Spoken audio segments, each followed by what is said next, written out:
in person. And then, so all being well, we'll finish and at 12:30 for those of you here with lunch as well. So now I will pass you over to Lexi Shaw for the first session. Thank you.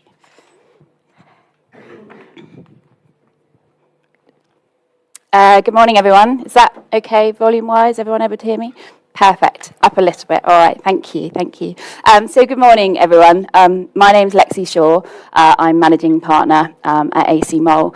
And actually, until earlier this year, for about 10 years, I'd headed up our charities team, and it was a great pleasure to do so. But this year, it's even been more of a pleasure to hand over the reins to my colleague, Sarah. So before I started on my session, and in fact, I haven't picked up my clicker, so apologies, I take that. I just wanted to take a moment, actually, to acknowledge Sarah and also all of the charities team here. As Sarah mentioned, we deal with a really wide range of charities, and literally pretty much every day I see Sarah and all of the rest of the team going above and beyond in terms of client service to help out those charities. Sarah's been at AC Mole now for 20 years and qualified, I think, back in 2009 and was awarded the Diploma in Charity Accounting back in 2019. Which recognises experts in the charity sector. And it would be fair to say that Sarah is a real expert in the sector. She's a fantastic resource, not only for me, but for all of the team and for all of our clients as well. So I just wanted to take a moment to congratulate Sarah on her promotion to head of the team.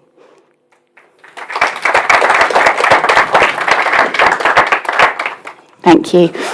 So yes, setting the scene. As with last year, I thought we'd start just with reflecting on the wider economic environment and the scene in which sets the background, I suppose, for which charities are operating in at the moment. And it's been 10 years since I've been based here in Somerset working in the charity sector and 25 years as a whole across my career.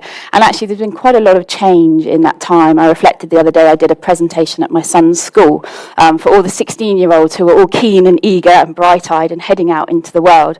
And I reflected that when I was their age, actually the internet had just been invented and was just starting. It makes me feel very old. But obviously, that's had a massive impact over the course of my career in terms of, how I've worked in organisations. And of course, that generation is now looking at the advent of AI and the impact that that's going to have over that period as well.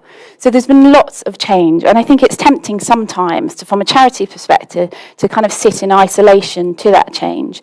But obviously all of that change has a really massive impact on your beneficiaries, on your staff, on your volunteers, and therefore on your organisation as a whole. So I do think it's really relevant as a charity to reflect on those wider impacts and how they're affecting your organisation. So, setting the scene. I was going to start with a question, actually. So every year, the Collins Dictionary comes up with new words. So there's 10 words a year on the whole that are included into the dictionary, and they have a word of the year. Does anybody know what the word of the year was for 2022? Say again? Riz. No, it wasn't, actually. No, what is that word? I don't even know. Yeah. Riz. Is it?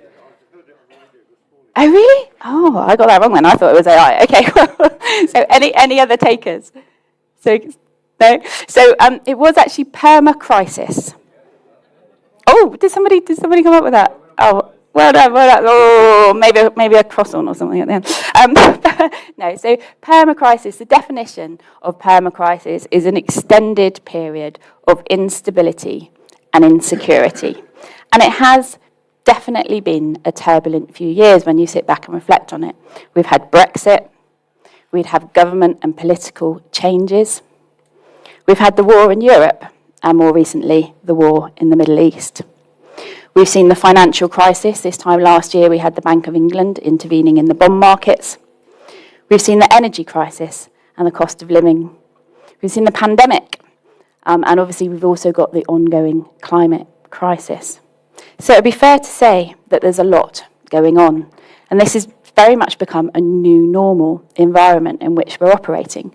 And sometimes it's funny when you sit back and reflect how many things there have been actually in that sense of a permanent crisis, and actually almost taking time to reflect and on how well we've weathered that storm and perhaps pat ourselves on the back a little bit that we've seen through all of those changes and all of those crises, and we're all still here.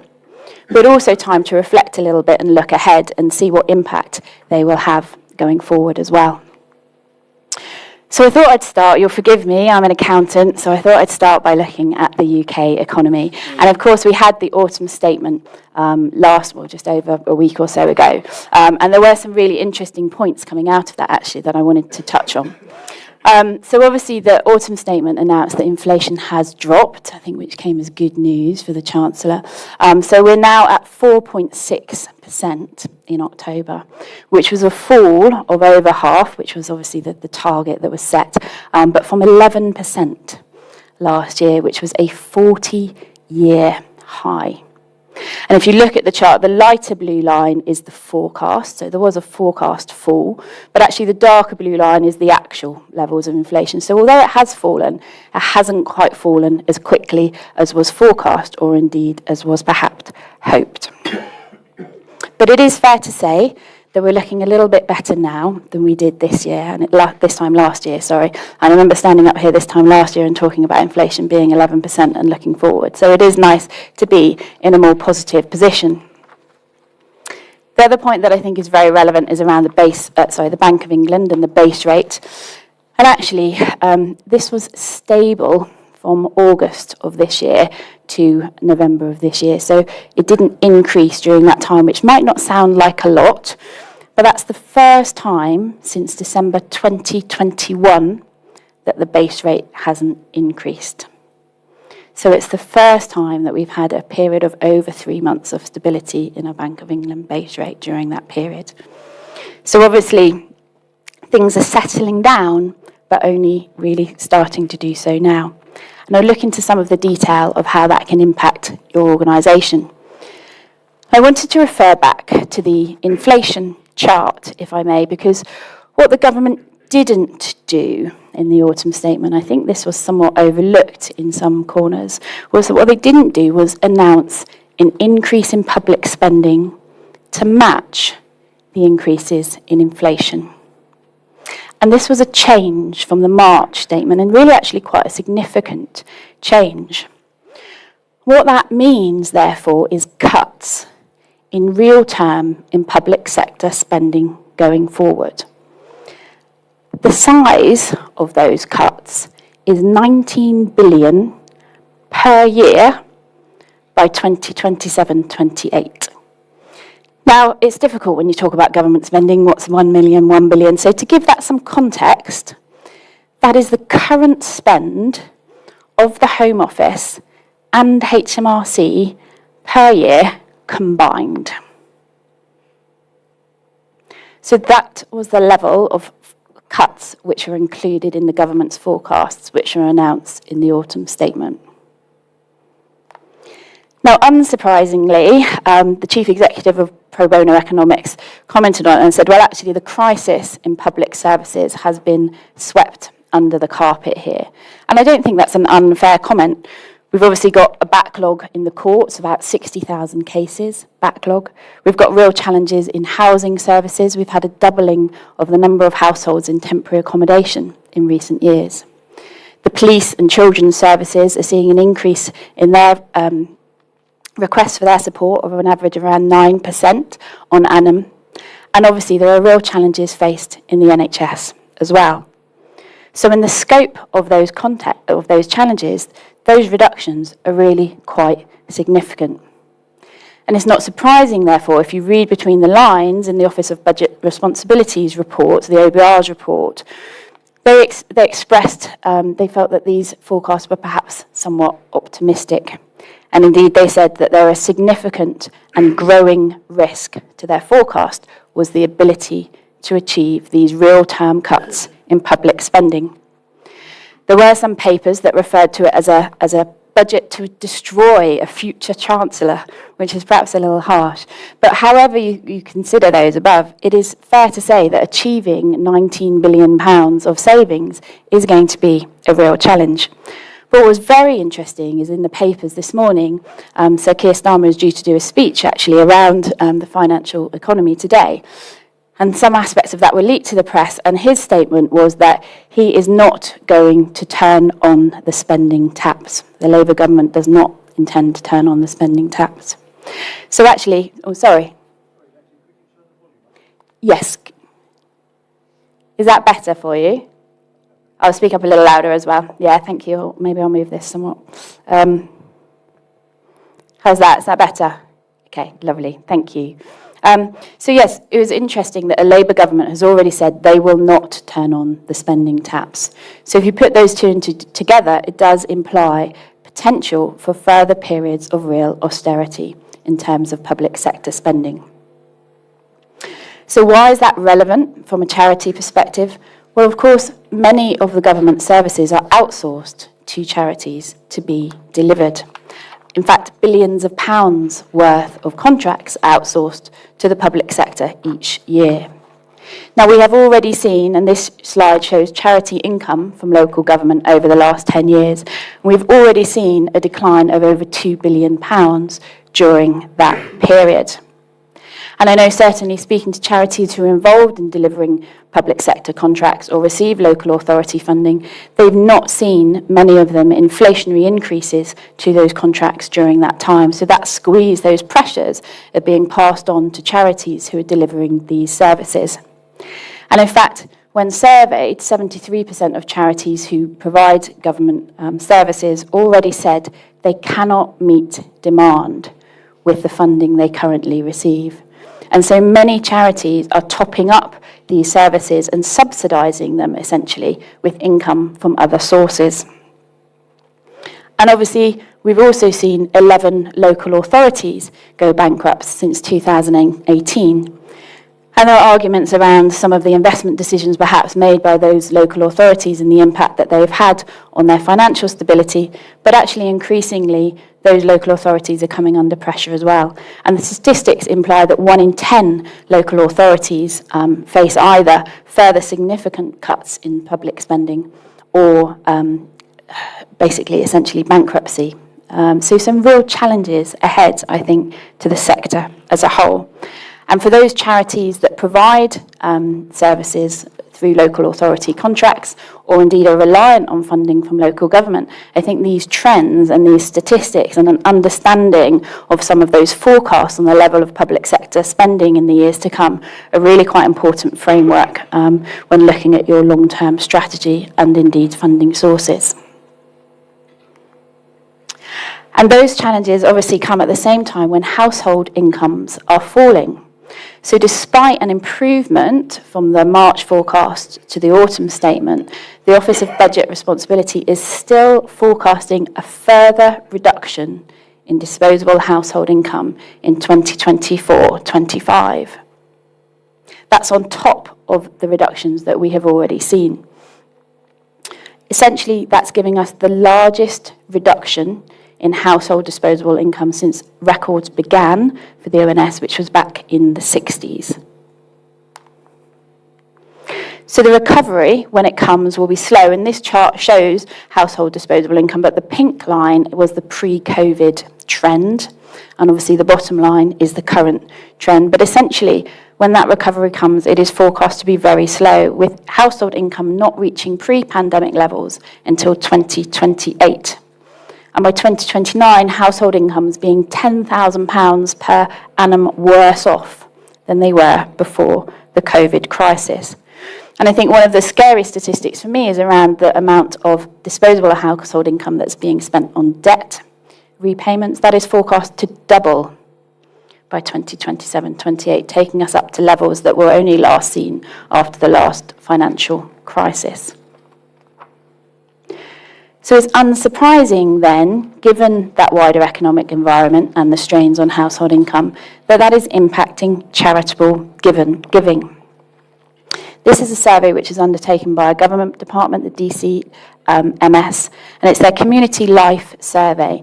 And it surveys quite a wide range of the population, and basically was asking the question, what percentage of the population have given money to charity in the last 12 months?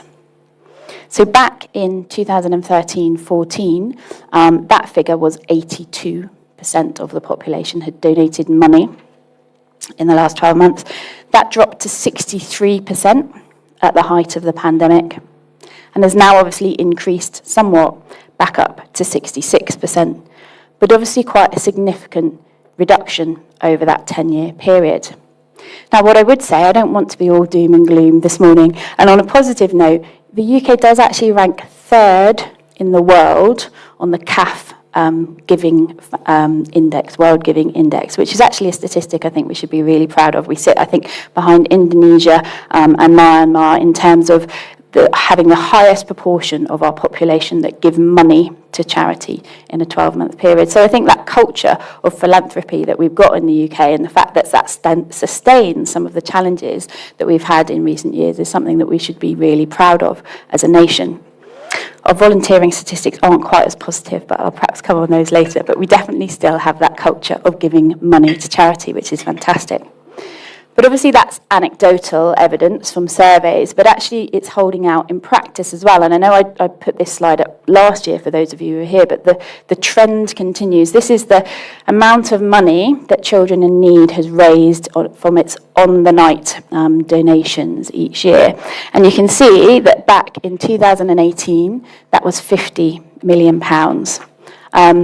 This year, it fell again to £33 million. And if you increased that for inflation during that period, you would expect an equivalent figure, if you were an equivalent to what they'd raised back in 2018, to be 63 million. So a real trend there in terms of the drop in donations and giving on a year-on-year basis. That obviously then looking at the charity sector and income there as a whole. Income for the charity sector fell last year. That's the dark blue line on the slide there, which is as you would expect. The modelling looking forward in terms of where income for the sector is expected to go, this has been undertaken by Pro Bono Economics, that does see an increase next year, but it's an increase of 1%. So it's pretty sluggish. And on top of that, the difference between, again, the pink line being the pre-COVID forecasts and the lower line being our current position, that equates to £9 billion less income for the sector, so 13% by 2024. So there are some real challenges around income for the sector as a whole. And I suppose then in the context of that reduction in income, the charity sector is also seeing quite a significant increase in demand. This chart is from the Citizens Advice Bureau, and it shows the referrals that they give on a month-by-month basis, and it dates back to April 2014, so it's the last 10 years. And I know last year I also talked about the Citizens Advice Bureau and how they were saying at the time they'd had record levels of demand. Well, actually, this has only continued. The yellow colours there are referrals for energy support. So as you would expect, those have increased quite significantly in recent years with the energy crisis. But the green colour there, that's referrals to charities and food banks. And you can see how that trend and how the level of referrals has increased really quite significantly over that 10-year period. In terms of cumulative referrals, well, by October 2023, the Citizens Advice Bureau had referred over 190,000 people for charitable support and food banks. It's a record level for them and more than they've ever referred in any other year on record. And by comparison, back in 2019, they referred about 50,000 people in total. So that gives some context of the level of demand which is still being seen in the sector. And obviously that figure of 190,000 was October, so that's before the real winter pressures and the increases that they typically see in November and December. So it's really important, I think, to acknowledge the impact that some of those economic challenges that we talked about earlier are having on those who are really suffering from the cost of living crisis. And that demand, I think, is mirrored across the sector as a whole, in general. Pro Bono Economics did a survey of 600 charities, and this is done by size. So but on the left-hand side of the slide, there's small is at the top, medium at the middle, and large at the bottom. And the blue lines are those charities who responded and said that they had seen an increase in demand. This is in the last 12 months as well, so this is recent increases in demand. And 75% of medium and large-sized charities had seen an increase in demand compared to last year. So those challenges really translating into increases in demand for charity services and support across the sector as a whole. But what I would say is that same survey also found that charities felt better placed to meet that demand and actually had more confidence in doing so. And I think that is full credit, actually, to the sector in the face of those challenges that actually we've absorbed and are dealing with that demand and those requests for help.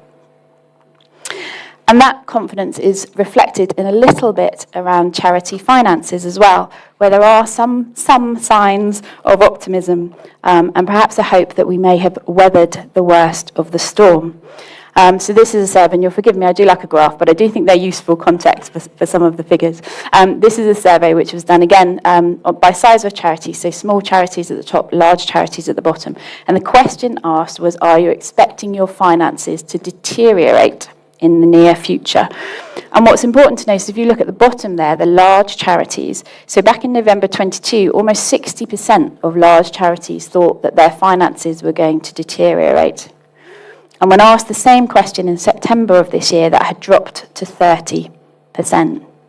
So quite a significant shift, and you can see it across all sizes of charities. The dark blue dot being the November polling and the pink dot being the September one. So I think we are heading into this winter with a degree more of optimism. But it is fair to say that there are some challenges which remain. And I guess talking about that resilience then that charities have shown during that period, CAF did a really interesting survey around charity resilience and speaking to charity leaders about their experience of the last 12 and 24 months, the cost of living crisis, what adjustments that they'd made during that time. And it was really interesting to see what they found. And that demand, which we talked about earlier, definitely seems to still be there. So 59% of charities surveyed had seen an increase in demand compared to last year. 53% were worried about continuing in the current economic climate. But I think more worrying for me was the statistics that 26% had made cuts to services. And indeed, 12% had said that they'd had to turn people away. 41% of charities said that they didn't feel that they could help anyone else. So some real challenges for charities at the moment. But on a brighter note, the sector is actually holding up really well, I think, in the face of some of those really quite significant challenges. And that same survey found that more charities were feeling confident about their ability to cope with the effects of the crisis. And in fact, 75% surveyed said that their board and senior management were confident about managing the challenges and the impact that that had on the organisation. Also, what I found really interesting was 36% had developed a detailed plan to face the cost of living crisis. Now, I don't know whether that's something that your charities have done or the charities you're involved with have done, but I thought it was quite interesting, actually, that that percentage of charities had gone away and done that. And in terms of financial outlook, again, then this is just really to illustrate a trend. But the question asked was whether they expected their financial outlook to improve. And again, it was asked at 3 dates, actually, so November 22, February 23, and May 23. And you can see there the trend in terms of the darker colours at the top being those charities that thought that their financial outlook was going to improve. So there is really optimism there and a trend in more optimism across the sector as a whole. But despite that optimism, as we've noticed, there are still some real challenges around donations. And CAF have done a UK giving report, which is, again, very interesting read. And this looked at the overall level of participation in charities within the UK, so both in terms of financial giving, but also volunteering time as well. And that found that donation levels and engagement with charities had not recovered to pre-pandemic levels. So overall level of participation, so these are people being involved in any form in charitable activities, was 84%. And that was very consistent really with last year, it was around 83%, but it still represented a fall from pre-pandemic engagement of 5%. And the reason I think that's quite significant from a survey perspective is this survey didn't just look at financial giving, it looked at the giving of time as well, the giving of volunteering. And obviously the sector as a whole is hugely reliant on volunteers. And so any trend in terms of the level of engagement of volunteering, I do think is worth looking at. And indeed the report went on to look at that further. And it found a sustained reduction in volunteering levels. It looked at the engagement in formal volunteering only, in terms of these statistics, but it found that 16% of people had volunteered formally in the last 12 months, back in 2018, but that had fallen to 13% of the population more recently, which by their estimates translated to 1.6 million fewer people volunteering in a formal role, which is really quite significant in that time.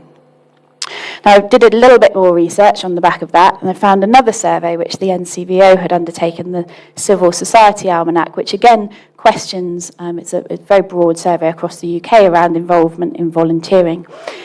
Their statistics were that 14.2 million people had volunteered at least once through a club, group or organisation, either formally or informally, but that statistic that I put up last year, only last year, that equivalent figure was 16.3 million.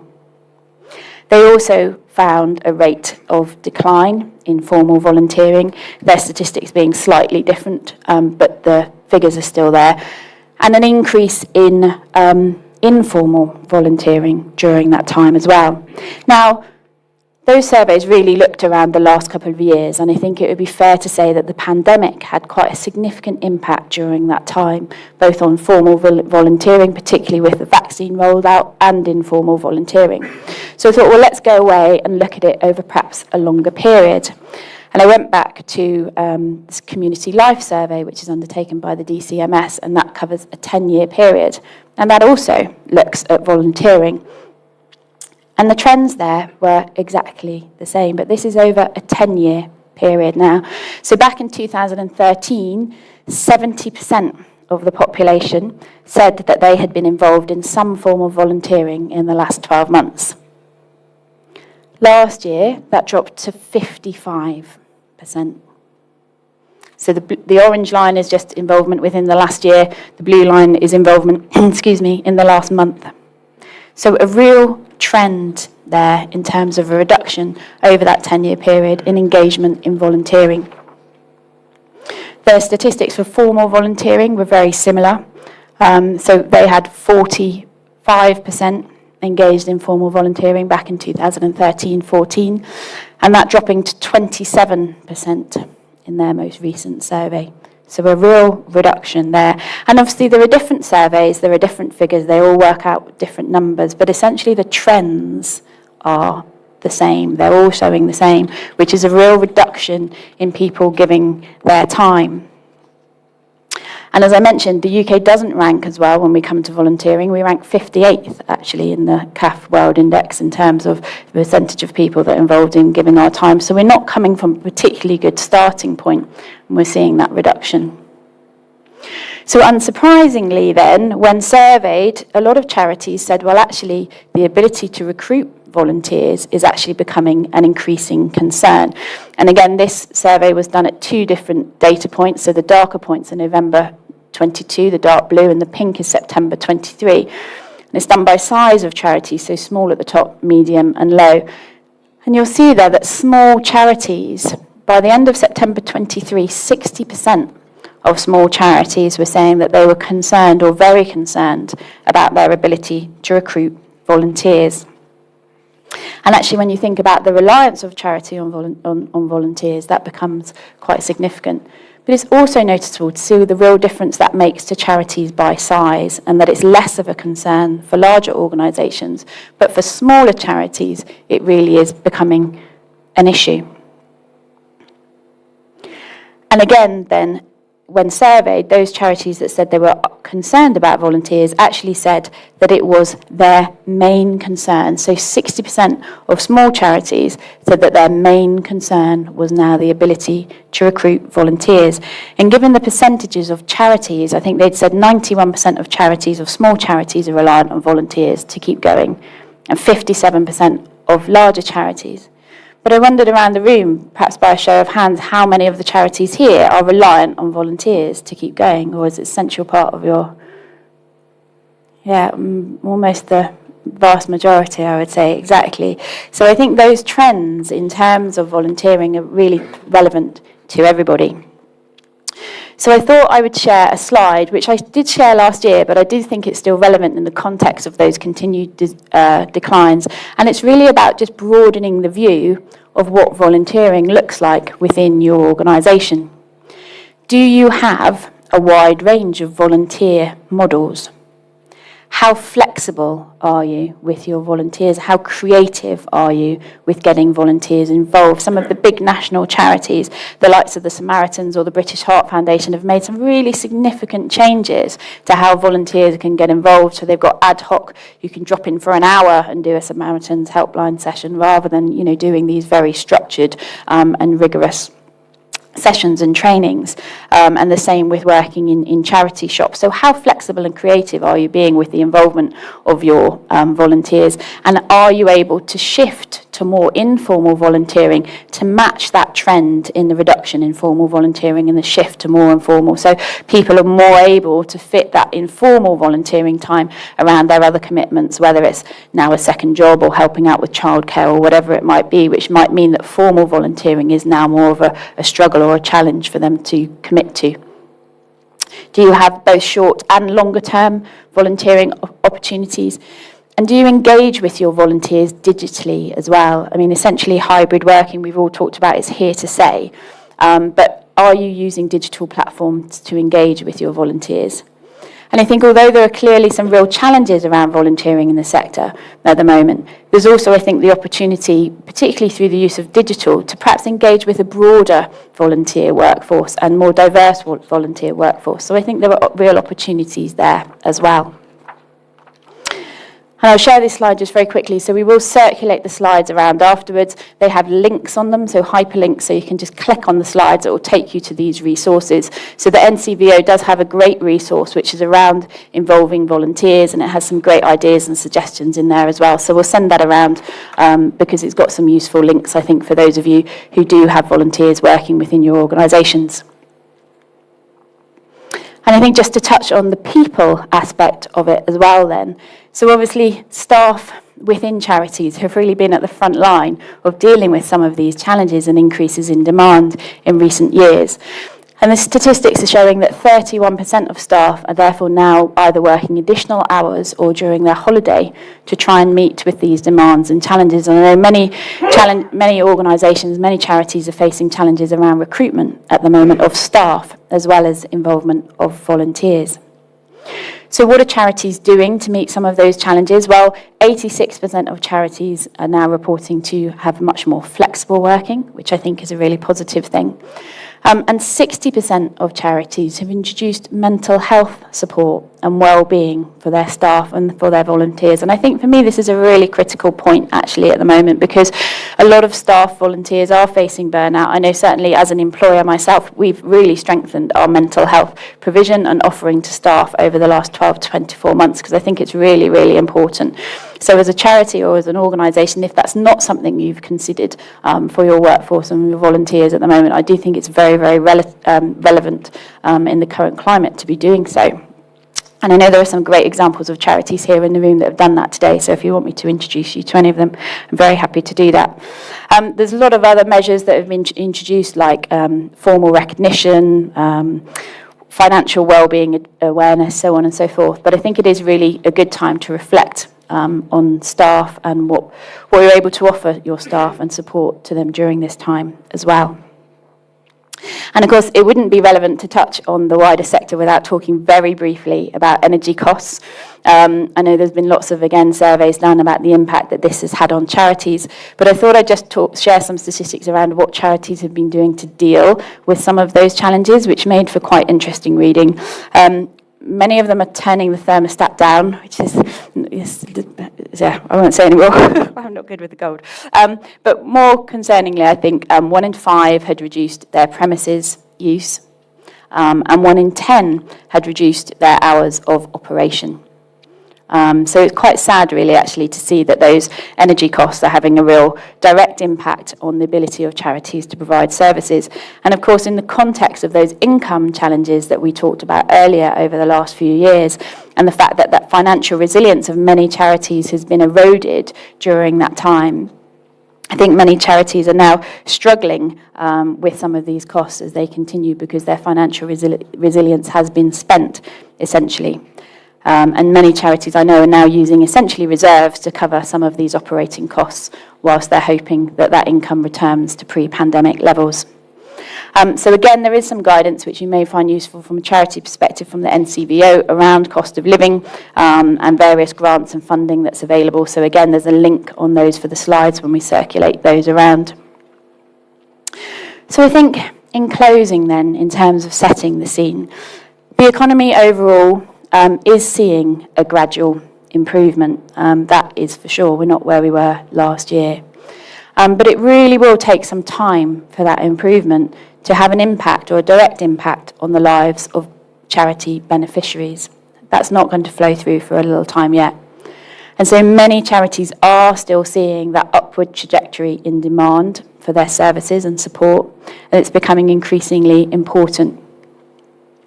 But for many charities, again, that is in the context of those sustained financial challenges that we've just talked about. And so resourcing and servicing that demand continues to come with many challenges for many charities, particularly around staff and volunteers. And there is a bit of a question as to whether there's a tale of two sectors here as well, to a degree, that the smaller charities that are more reliant on volunteers, perhaps have less financial resilience, are finding it a lot harder than some of the larger organisations to adapt. But I think that's really important because actually 80% of the charities in England and Wales are smaller charities, to give you some context. So it is really important that we're supporting them with some of these challenges as well. So I just wanted to close by reflecting on, given all of those things that we've talked about in terms of setting the scene, my question would therefore actually just be, is there a need for change? And with any crisis or with any change, it effectively always drives a need for change, either at an organisation level or at a people level. So as leaders of your charities, have you reflected, can you continue to deliver what you've always delivered in the context of what we've just been talking about? Can you continue to make decisions in the same way that you've always made decisions? Or is there a risk that in doing so, you either become less relevant or less impactful because of these broader changes that are going on? And there is a really good read, and again, this will be linked in the slides that we sent around, but New Philanthropy Capital have issued a report. It's called Being a Trustee in an Age of Permacrisis, and they've actually gone around and surveyed a number of trustees and charity leaders and talked to them about what they've been doing in the current environment to ensure that they're adapting and their organisation is continuing to be effective and impactful. And I touched just briefly on some of the points that they raised because they are quite interesting. One of the main points they said was around keeping focused on what the mission of your charity is. So the feedback was it is tempting to enter survival mode at the moment to protect your organisation or to protect particular programmes. But actually, this is a crisis for your beneficiaries. And it's easy to forget that, actually, and think about it being a crisis for your organisation. But your organisation is here to serve those beneficiaries. It is first and foremost and primarily a crisis for them. So making sure that they remain your focus and you're absolutely clear on that mission is really important, I think, and having that mission mindset rather than a preservation mindset can be really beneficial. Being open to change. The report said gone are the days of a 5-year plan, or crikey, a 5-year plan at the moment. You'd have to incorporate so much into it. But actually just being open to change and being flexible as to how those goals are achieved and how your services are delivered, and have that change mindset. One of the feedback points was there is no point holding out for business as usual. And I think that's quite interesting. There can be a temptation to do that, I think, but we're a long way away from that at the moment. So making sure you're drawing in the right input and support to those changes, but also to make sure you are still looking beyond that immediate focus, to understand how your organisation sits within the wider ecosystem. And I know I was talking about that with some of the participants here today, but making sure that what you're doing works with others to deliver your strategy as well. And I think that's a really key, important point for the sector at the moment. So that concludes my slides. I hope that was useful just to set the scene a little bit for some of the broader challenges in the sector at the moment. And I will hand over to Sarah, who will touch on some good financial management in those challenging times. Thank you.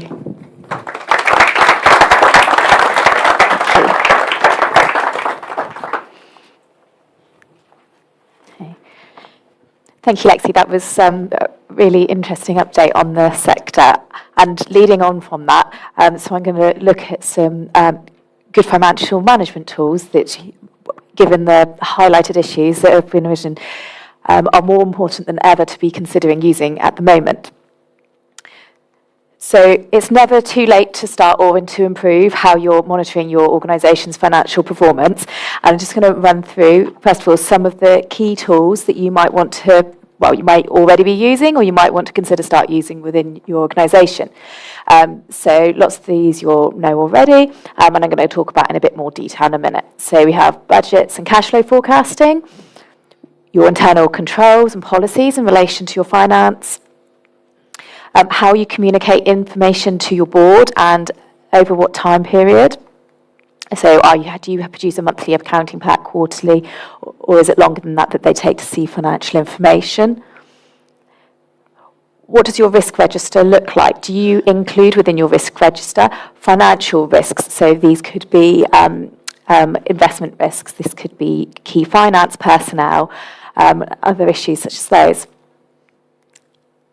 And what does your business plan look like? Obviously, as Lexi just mentioned, 5-year plans don't necessarily work. But when did you last look at your business plan? You might have a 5-year plan, but are you continually looking at that and updating it and considering if it's still relevant?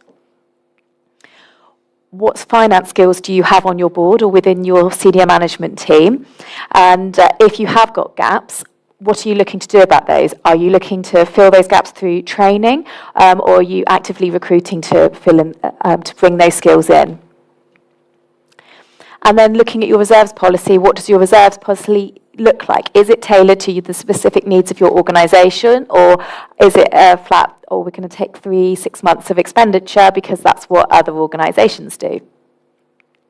And lastly, I'm going to go through some financial ratios with you of different tools that you might want to consider using. Ultimately, in order to survive, you need to be, cash is probably the most important thing to be thinking about. You need to make sure that your cash is available to meet the obligations as and when they fall due, because timing is everything. So, and being aware, if there is a gap, what's that gap and what are you going to do to close it? So I'm often asked, what's the difference between a budget and a forecast? So a budget is an estimate of your income and expenditure, usually over a defined period of time, potentially over an accounting period or 12 months. And so with this, you use all your accounting adjustments and you would forecast whether or not you're going to have a surplus, deficit or break-even position. In contrast, your forecast, a cash flow forecast, just looks at those cash movements. It excludes all of those accounting adjustments such as prepayments and accruals. It doesn't account for deferred income, which obviously in the charity sector quite often there's not matching between the grant income and the expenditure. And ultimately, it tracks the timing of your cash movements. And the thing to be aware of, even if you are budgeting a surplus for a financial period, it doesn't necessarily mean that during that period you're going to have the cash to meet obligations as they fall due. So I've got a little example here to show you. So this is completely made up, not based on anything. So whether or not this is an effective charity is a different matter. But the first column, we have the budget.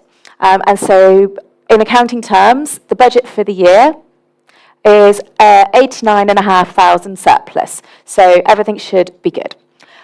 Then the other columns, January to December, are the cash flow movements in that period of time. And you will see at 2 points during that year, the cash balance goes negative. So in the 12-month period, great, we're going to get a surplus. But at 2 points, we need an overdraft. So you need to be, it's about being aware of this situation, being aware of when the pinch points are and timing. Because if this organisation's got an overdraft, great, it can service those liabilities and obligations as needed. But if it doesn't, it needs to know what to do about that. So the first thing I'd consider is looking at your costs, which ones are fixed and which ones are flexible. So things like staff costs, they are fixed costs. You need to pay those every month. There's nothing you can do about that. But other costs potentially could be a bit more flexible. So in this example, we have fundraising costs in there. So in January, there's £8,000 of fundraising costs. And let's say this is for the event that takes place in May. In between that period is when the cash goes overdrawn. So that would be a consideration is, do you need to be making that expenditure as early, or is there an option to move it? So I've updated that. So I'm going to highlight and just show what I've changed here. So after assessing fixed and flexible costs, you can see the bottom line is there's no red anymore. So we're not going into an overdraft. And what I've changed here, if we can see the fundraising costs where we had £8,000 in January, it's been moved and split into 2 tranches. So this would involve looking at your suppliers, talking to your suppliers about whether or not you can delay the payment, whether it's feasible to have the work done later. In addition, if I didn't mention it on the previous slide, is within your forecast, in cash flow forecast, we have a fixed asset addition. So a fixed asset addition doesn't necessarily appear in your budget because it doesn't affect your surplus if it's a capital asset, but it does affect your cash. So again, that's the £5,000, and that one there, I think we had it in July in the previous slide, and that's just been delayed. So let's say it was IT infrastructure update, which was something that needed to be done, but it could be delayed. So with the budget alone, the organisation, it wouldn't know that it's going to have the issues with cash levels until it was happening. But by having the forecast and spreading their costs, it allows management to be able to plan ahead and assess any of those pinch points as they arise. So some little tips about what makes good budget forecasts. First of all, your budget needs to be for a minimum of 12 months. Not for a minimum of 12 months from your previous accounting period, a minimum of 12 months from today at all times. So whenever we're completing your audit or your independent examination, this is something we're always asking for. We're always asking for your budgets, and we're wanting 12 months because as part of the required going concern review, we have to review from 12 months from the period, from the date that the accounts are formally approved. So if that's part of your general practice to always have 12 months, it will make your life easier for when you're finalising your accounts, but actually it's also good practice as well. With your cash flow forecast, I'd recommend it's a 12-month rolling forecast. So with a rolling forecast, that means that you would be updating the cash balance for your actual cash at the end of each month. So it arises because sometimes your grant income might come in later than anticipated, projects are delayed, so it may well change. The other thing to consider is inflation.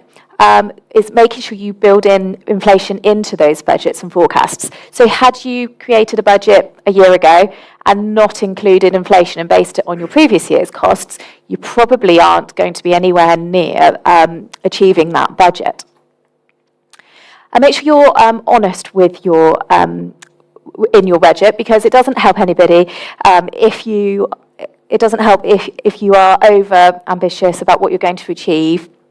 You need to be honest to be aware of any issues as they might arise. So you'll be needing to make assumptions, but it's vital that you record those assumptions. So what level of inflation have you estimated? How have you calculated the estimated donations that are going to be received?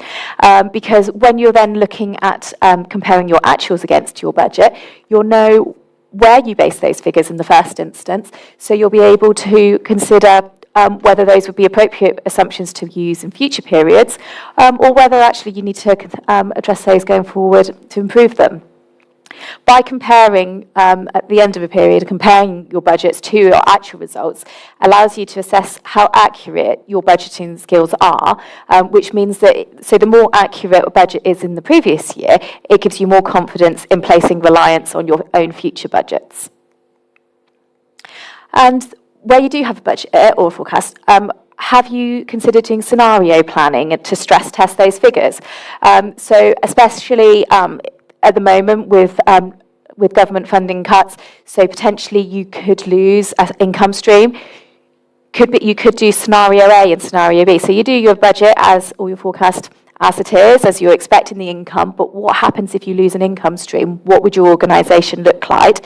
Is it still sustainable? And so for you to continue, or would you need to be looking at other sources of income? Obviously, you can't bring in anticipate unforeseen events, but you need to keep in mind that you need to be keeping a buffer to make sure that you have the available funds there if needed. Key is, any budget or forecast that you have, it needs to be simple. It's for the use of the management and for the use of the trustees. And the most important thing is they can understand it. So an overly complex budget may not be understandable. Often I see people where there's been changes in finance teams or in treasurers, that you inherit a budget or a forecast. If you don't understand how it's made up or where those figures come from, sometimes it's easier to start again, start from scratch, make it very simple and build it up as time goes on. It's more important to have a budget or a forecast that you can understand and use than to have one that's all singing or dancing with all these fancy links. So next, I'm going to talk about some financial ratios, which can be used as quick measurement tools to sort of assess financial performance in certain areas of your organisation. So they can use to identify trends, either year on year, month on month, or against other similar organisations. So you could set yourselves target ranges of where you want to be within these.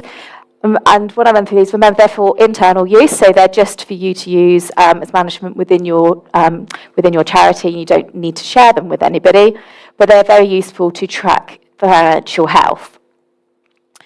So the most important thing is this can help early identification of any issues that could arise, which means that you're able to put plans in place to move on. So the first ratio I'm going to look at is fundraising efficiency. So it's also known as your fundraising multiplier, and this is calculated by looking at your fundraising revenue in a period divided by your fundraising expenditure. So, for example, you may raise £120,000 in fundraising revenue and your fundraising expenditure was £30,000, so your fundraising multiplier is 4. You have generated 4 times more income than you've invested in your fundraising. So this is known as the return on the investment. So the higher the number above 1, the more successful your fundraising. If the number's below 1, then obviously it's costing you more to fundraise than you're actually generating. And this can be done either across the whole organisation or on an event-by-event basis. So you can consider how successful your all different income streams are. it's also important to consider the wider context when looking at this, because some events may not be as profitable in terms of fundraising, but actually they may well have outreach to potential beneficiaries. You may be also generating volunteers or awareness about your organisation. So it's just looking at each of these events in context. The next ratio is your surplus, or as a commercial organisation, we'll call this your profit margin. So this is looking at your net income or your surplus for the year as a percentage of the total income generated. So, for example, £60,000 surplus in the year with a 700,000 total income means that your surplus margin is 8.75%. So obviously, you know, if you're making a surplus, it's a good thing, you're making a contribution to your charity's reserves, but it's about being able to compare year on year those trends. Because let's say you then make 100,000 in the following year, and everyone's like, oh great, we've made more, it's a bigger surplus, we're investing our reserves. But if your income is 1.5 million, your efficiency, your surplus margin has fallen, as it's only at 6.67. So it's being able to, it allows you to compare different periods where the income's at a different level. Obviously, as a charity, creating a surplus isn't what you're there for. It's creating that public benefit and sustaining your mission.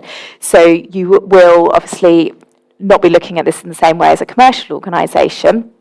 And it's also worth remembering, in some years you will be budgeting to have a deficit because of the nature of grant funding, and that sometimes that grant funding comes in and is recognised as income in one year, but your project isn't carried out until the following year. So it's just being aware of those different situations. You could also use this by activity, so look at how profitable a certain activity is. So you may well have more commercial activities within your organisations which are there to generate income more so than public benefits. So you can look and see so you can assess how the contribution to your reserves is being created by those. Another interesting ratio is looking at your earned income.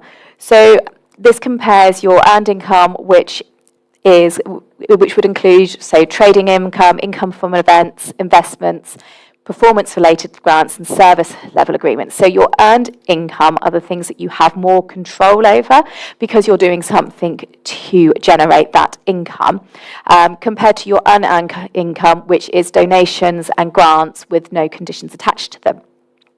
So obviously at the moment it's really important to have a diversified earned income to make sure that if one income stream falls, that you have got other opportunities there.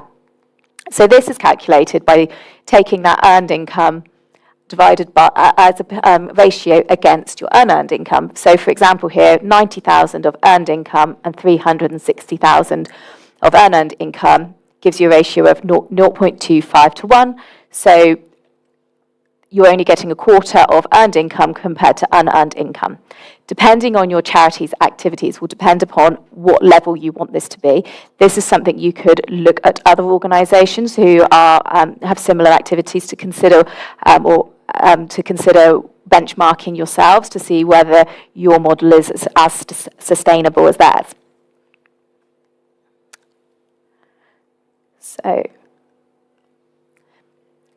So another interesting thing to look at is the project expense ratio. So this looks at, this really is looking at what percentage of your costs is being spent directly on your charitable activity, so reaching those beneficiaries. So individual donors like this to be a really high figure because they don't always appreciate that it costs a lot to maintain and run the infrastructure of a charity. So what this can show, though, is it shows how efficient you are in fulfilling your mission. So it takes your total project costs as a percentage of your expenditure as a whole. Things to keep in mind when looking at this is if you do have a very high number, yes, you are going to look attractive to individual donors because your beneficiaries are receiving the money. However, are you investing enough in your infrastructure to make sure that you are a sustainable organisation ongoing? And obviously, as I mentioned, if this is a low ratio, you're deterring individual donors. this is, again, something that you could probably look at taking from similar organisations' accounts, because looking at their statutory accounts, you can see their charitable activity expenditure, and so you'll be able to compare yourselves to benchmark against them. So moving on to this and on from this, and looking, continuing to look at project costs, it's useful to be aware of what your unit cost and your full cost recovery cost is of a project. So when you're accepting performance-related grants, where you're expected to deliver a certain amount of service, it's being aware of what that cost is to your organisation. So I've got a little example. So in this example, the project that you're running, needs employees' time, which is going to cost £15,000, and materials of £3,000. So the total direct cost of this project is £18,000. We're going to say this is going to take those employees' time counts for 600 hours, and it's going to benefit 100 beneficiaries. So really, basically, you're looking at that and you'll be like, oh, okay, great, £180 per beneficiary, and that covers the cost of that project. That covers the cost of the project, but it doesn't cover the cost of running the project, because obviously your organisation has its overheads as well. So if you've got your indirect costs, your overheads of your organisation, let's say they're £40,000, we need to look at how much of that actually is attributable to this specific project. So to do that, we look at how many, in this case we're using hours, you could use something else, you could use floor space, it depends how the organisation works.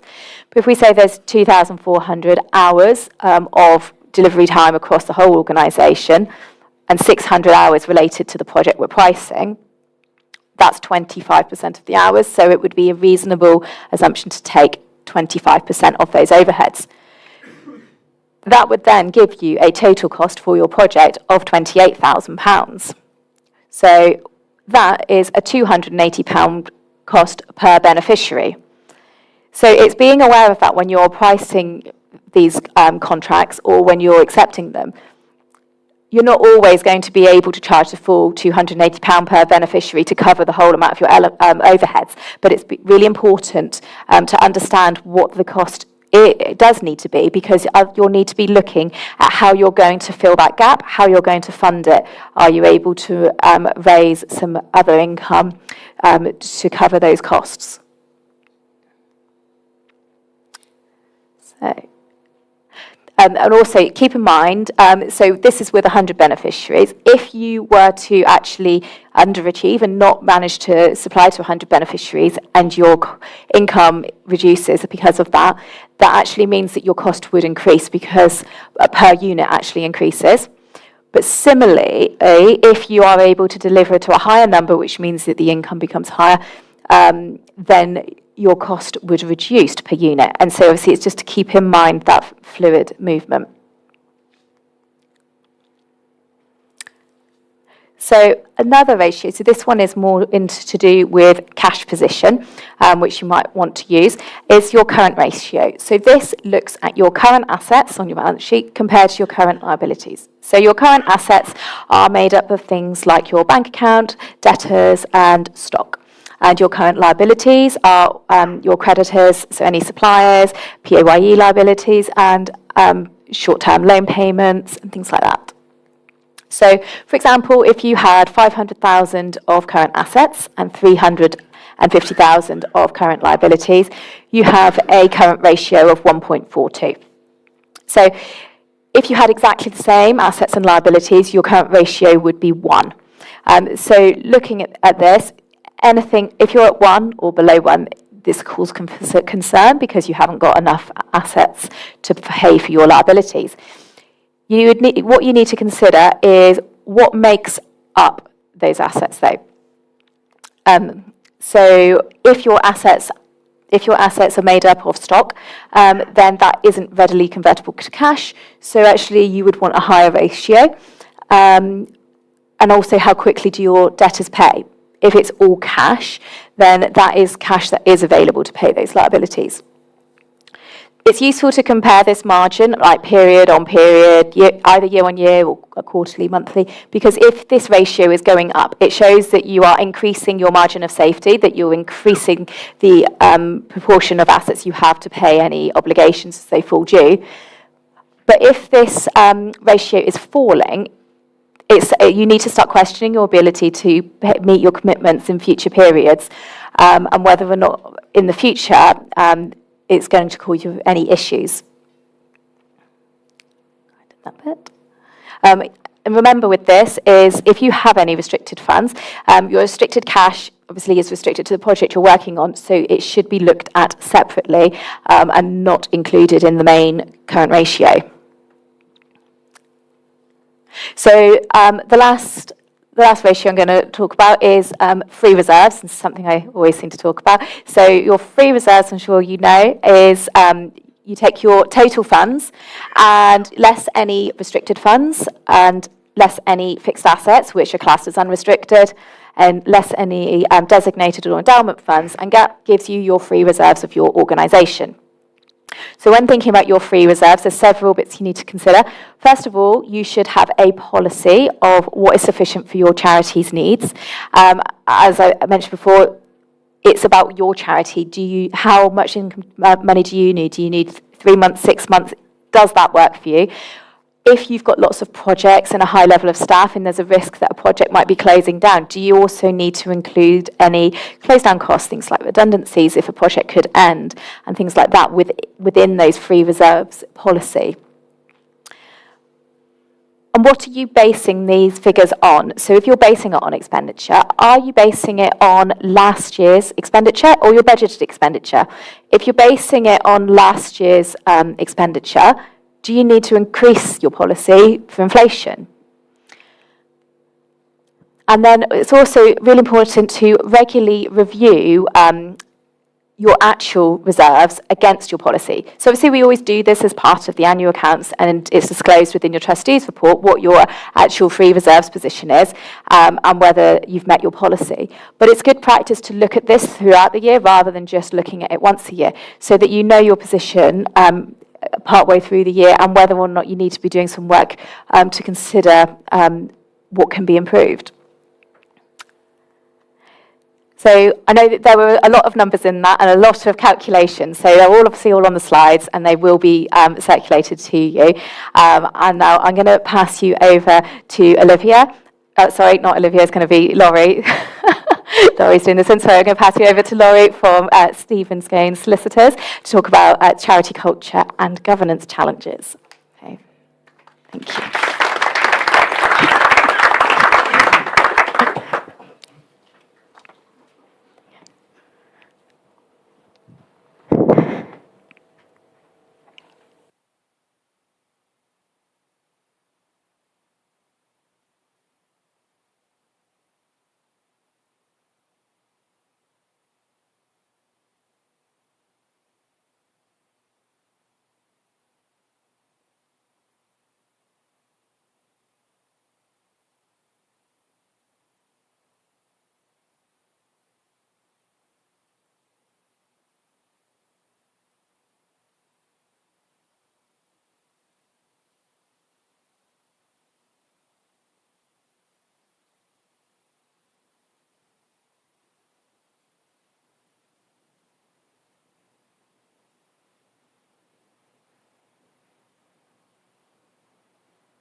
examples of charity culture wars. Yeah, I'm just gonna, can I just? Yeah. Sorry. Not a natural Britney Spears, obviously. Lord. Up here? Or just carry on as usual? Okay. Anyone hear me? No?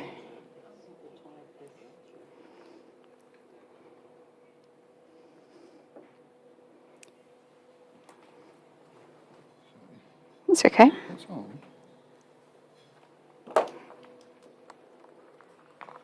Okay? Yeah, I think we're back on. Lovely. So there's been lots about the charity culture wars in the press. You may have seen it. And this is all about being aware that charities have been criticised quite openly about engaging in any form of political discussion, with former chair of the Charity Commission, Baroness Stoll, saying that basically charities and politics don't mix. You know, stay away or risk losing your charitable status. And for many of you, I'm sure you'll understand that the dynamics, as we've just heard from Lexi, the geopolitical consequences, the national economy, the impact on the vulnerable people that within the communities that you serve. You know, politics plays a role in what you're doing, and civil society and politics have, for many, many years, been, you know, hand in hand. And what we've seen is that the new chair of the Charity Commission, Orlando Fraser, has confirmed, he's a lawyer, he likes the law, as Olivia and I do, and he said actually we need to reset that dial. We need to be able as charities to talk about a political dialogue, to talk about the impact that's happening in the communities and for our beneficiaries. But what we've seen on the back of that is that charities have been coming under increased scrutiny. So we've seen the chief exec of Oxfam, he's been hauled over the coals in the national press for spending money on a new inclusivity toolkit, effectively, a language guide, so that his staff and his volunteers can talk to beneficiaries in a way that's appropriate. So they were talking about things like migration, about gender, about race, and about disability. But the right-wing press grabbed hold of that, and it was another criticism for Oxfam after the aftermath of what we've already seen around safeguarding. And we've also seen that for institutions like the National Trust. And over the last 10 to 15 years, you know, statues that were previously historical artifacts, probably very much unremarked in our culture, people walked by, have suddenly taken on a new meaning. They mean something, and what's their history? Who should be telling that history? Because now that really does matter. So you will know, then you'll have seen that the National Trust, with their interim report on colonialism and the effect of slavery, really unleashed a storm within the sector. And how that dialogue has played out for trustees is really very interesting, because not only has it been in the press, but it's been played out by the trustees on their trustee board, looking at how that trustee board will be made up. And there's a right-wing Restore Trust group who are looking to influence the council, challenging a woke agenda, and indicating that the charity should get back really to its roots, which are about managing the countryside and our heritage. So it's interesting then that in the wake of that culture war, and many of you will have heard this phrase, actually the National Trust popularity has risen. Interesting. Not always as you would read. And similarly, the RNLI has also this year been in the news with the migrant crisis, being alleged to be a taxi rescuing people from boats, with people like Nigel Farage saying that they should really just focus on what they're doing and not undertake this humanitarian work. But the RNLI again have stepped back and said, actually, this is part of our legal and moral duty to our beneficiaries, for anyone at sea and in need. So, as charity leaders, we need to be aware of the culture wars. We need to be aware that they divide the sector. And it's likely, as we've just heard, that leading up to the general election, there's going to be more interest nationally and locally in how you are positioning yourselves. And the NCVO's chief exec, Sarah Vibert, indicated that it's a challenging environment, particularly for charities that are campaigning on some more controversial rights, such as trans rights. But it's not actually as divided as I think they would lead you to believe. Actually, the public views around charities and the trust in charities continues to grow. And we've heard this morning the valuable work that all of you in the room do and across the nation, particularly relying on trustees in order to deliver that work. So just wanted to point out the campaigning and political activity guidance that you should be aware of leading up to the general election, just so that if you are engaging in any form of local activity or even national activity, you know where the lines should be drawn. And if you aren't familiar with the guidance, please do review it. In summary, it's about trust boards understanding how you keep within the law, how you are respectful and tolerant, but it's also about understanding that you can be political, but with a small, not a big P. Okay, so I was asked to talk a little bit about issues that we're seeing, and Olivia and I work with lots of charities across the Southwest, but also nationally, and we were reflecting on what we're seeing, which may resonate, I hope, with some of you in the room. I think generally as charity lawyers, we were all commenting that we're seeing more complicated disputes, particularly between members of staff, but also between trustees, often staff and trustees, which is even more challenging. And we're seeing that these can't be really addressed through traditional grievance procedures. We're seeing that it's taking longer to get these issues resolved. And previously they tended to be what I would consider quite discrete issues around a particular issue or a particular policy someone has or they haven't done something. Now there are more nebulous concepts, and this is reflected really through the start of what I've been talking about this morning about the culture wars, because people are raising issues now about the culture of an organisation, about how they feel at work. These are not easy things to describe in a grievance process, and they often involve a number of different members of staff and trustees, often with no codes of conduct for trustees in place, often with allegations made, particularly with trustees, but there's no awareness of how those will be treated or managed by the trustees that are involved. And we've seen this year Oxford University come under particular criticism. They managed to rack up 6.6 million in legal fees, not with us, I must say, but also with PR companies as well. And that started off as a fairly benign issue with the dean asking for a salary increase, and it turned into a heated dispute involving the Charity Commission. And I think around £5 million worth of fees were agreed after they'd been incurred by trustees. So some of these things spiral out of control. And we also saw cats protection. So the cats were brought into this as well. There were 18 cats living in the chair's house.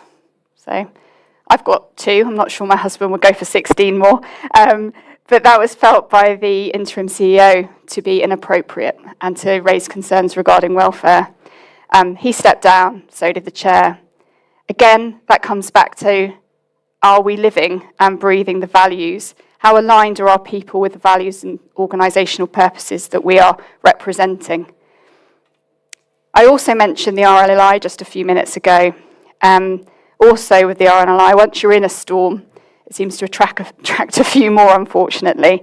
And they also got dragged in on what started off as an incident at a lifeboat station involving a sexist comment. It turned into a full-blown inquiry around sexism and misogyny within the RNLI as an organisation. So you can see quite quickly how toxic cultures can get sort of inflamed, and for that quickly to become far more widespread than the original issue that prompted it. And it's clear that these issues are much wider and deeper, and they're really time-consuming for anyone that's been involved in any high-profile HR issues within their organisation, particularly when those are involving senior members of the team, and very difficult to resolve legally and reputationally. Which leads us on to why. Why now? Why are we as a sector experiencing more of these issues? And there's a few things I just wanted to raise quickly. I think the first thing is around generational perspectives. I think we've got something like 4 or 5 generations working within workplaces at the moment, which is the broadest spread of any time in our history. And those generational differences have seen that management styles that were previously acceptable within organisations are somewhat out of date or felt out of date with some staff. And also, certainly younger people, we talk about millennials or Generation Z, but they're certainly more switched on to values and culture. And they place a huge amount of expectation on those within the workplace. And I think as charities, you are purpose-led organisations. And in that context, people are more vigilant and expect more of you when they work for you probably than they would if they were working for a private sector organisation. So I think we're seeing more queries and questions raised in the charity sector simply because of the nature of what you do and who you are. So what can you do and what the costs are? Well, we've just heard 6.6 million in legal costs, which you clearly would want to avoid. But reputationally, particularly, you'd want to avoid those too. And organisational culture is set from the top. So as trustees, owning that culture and living that culture, not only in what you write, but what you do. And that may mean you need to have improved training at all levels and ensure that you're clear about how issues are managed. And that's sometimes through your policies and procedures, or should always be, but sometimes not, but particularly whistleblowing and serious incident reporting. And it's important that you stay in touch with how your staff are feeling.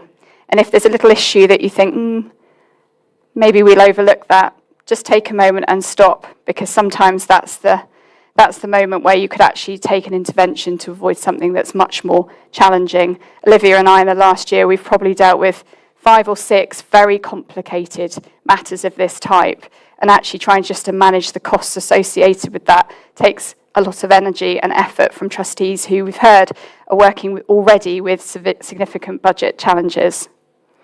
And just to reiterate finally the point that Lexi actually made about well-being and culture, they're so important right now as people are under increasing strain. And so ensuring that your staff don't consider that you have an outward-facing persona and an inward-facing one, trying to be as consistent as you can with all your messaging is really key.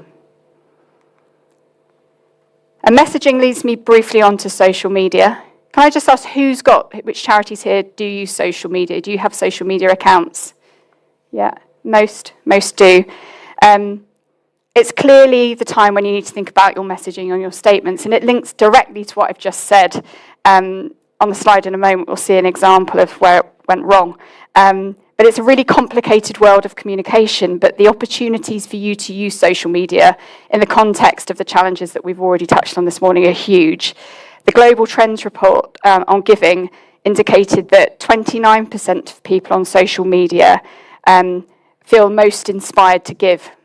So that's how their giving is inspired. And 71% of non-profits see social media as an effective tool for fundraising. A staggering 4.7 billion people have a social media account. Olivia and I, over breakfast, were trying to work out how many people there roughly are in the world. It's about 7.8 billion. So a huge proportion are on social media. And the viral nature of social media means it's a game changer for charities. Many of you will remember the Ice Bucket Challenge back in 2014. Can't believe it's quite that long. People throwing cold water buckets all over each other. That created this, huge fundraising effort of $115 million were raised. So you can really see the power of that and the ways that you can use it for accountability with one charity, Charity Water, looking at using their GPS coordinates to link projects to where things are happening so that in real time people can see the impact of fundraising on projects that they're interested in. So it's all very positive about how you can use it, but understandably there are some challenges, and this is where the Commission's guidance has just come in. Some of you may have seen it. You may have seen the consultation that came out in January. It was quite widely criticised because it required you to mine each other's personal accounts, have a look at what I was writing, what others were writing, criticise and hold each other to account. And And it was very difficult to implement, and there was lots and lots of responses. But it's a good example of how the Commission have actually worked with the charity sector to actually improve how that's come to bear in the final guidance. And the guidance itself is very, very useful. I'd encourage everyone, we'll send a link around to take a look if you haven't already. But it's about appreciating the opportunity and managing the risk. So having that on your risk, just as Sarah's already mentioned, your risk register, having your financial and accounting risks, important that you flag up some of these too. As very recently, we were approached by a charity who'd lost complete control of their social media account. The genius that had been using it had disappeared, had left somewhat rapidly from the organisation, and they were lost in limbo with Facebook. They couldn't find it. If you've ever tried to speak to anyone at Facebook, if you've had your account suspended, good luck. There's no one there. They don't exist. So we had to fight really hard to try and get those administration rights reinstated for them. So brief summary of the guidance is it tells you how you can use it, but also how you manage it. And that's partly because it's fast-paced, and also because removing or editing, taking down content is really difficult. And if anyone has seen how quickly things spiral on social media, by the time you found out, it's almost too late. And that goes both, if you're a large charity or you're a very small charity, things get shared, liked, commented on, and quite quickly you can find yourself in a situation where you're certainly on the back foot. So these are my top tips, just to kind of finish up. Do you as a charity know how you're using your social media? Do you have a strategy for how you're using it? I ask that question. Quite often I get a little blank response. So if you're in that boat, don't panic. And likewise, do you have a social media policy? That's one of the steps that the guidance recommends that you do. If you don't have one, come and see Olivia and I over coffee or a bit later over lunch, and we can have a chat with you about potentially how we could help. And how do you manage your risks around sharing content? Do you, if you're a trustee, know how you're sharing content? You'll see there on the screen the Liars media post from the RSPB. They took quite a direct approach, I think you would say, to criticising the environmental policy of Rishi and co. And that led to Commission involvement, as you can imagine, because it was attacking people, not policies. So policies are good ground for charities if you wish to make a statement. People are not. And the chief exec of the charity had to come out and make a formal apology. Not only that, but one of their trustees also stepped out and said, I'm not happy about this either. So it became an internal and an external media storm. Do you use social media to fundraise? If so, are you clear about how you're using it, how it's linked to your bank accounts, who has access to those accounts and that information? And have you all had some social media training? If not, I recommend you do for the future. The world of cybersecurity is way beyond my experience. All I know is that if that's not on your risk register, it should be. And how you're taking steps to stay safe online is, and also another point that you should be picking up in your social media policies. And how does that link to how you deal with serious incidents if you do find yourself in a media storm? Are you familiar with the process, and do you have a serious incident reporting policy? If you don't, again, don't panic. Come and see Olivia and I over coffee, and we can see how we can help you with that one too. And that's it from me. Thank you very much.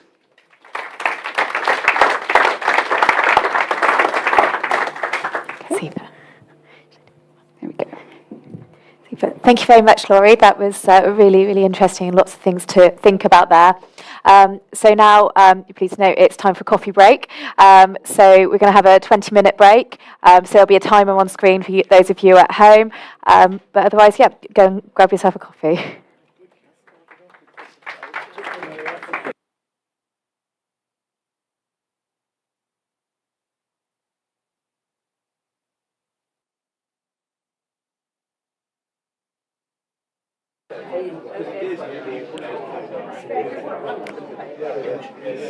I haven't got the clicker.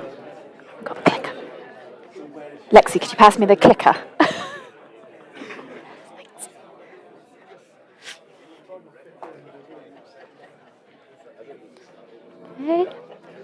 Okay. Welcome back, everyone. If we can start again. Okay.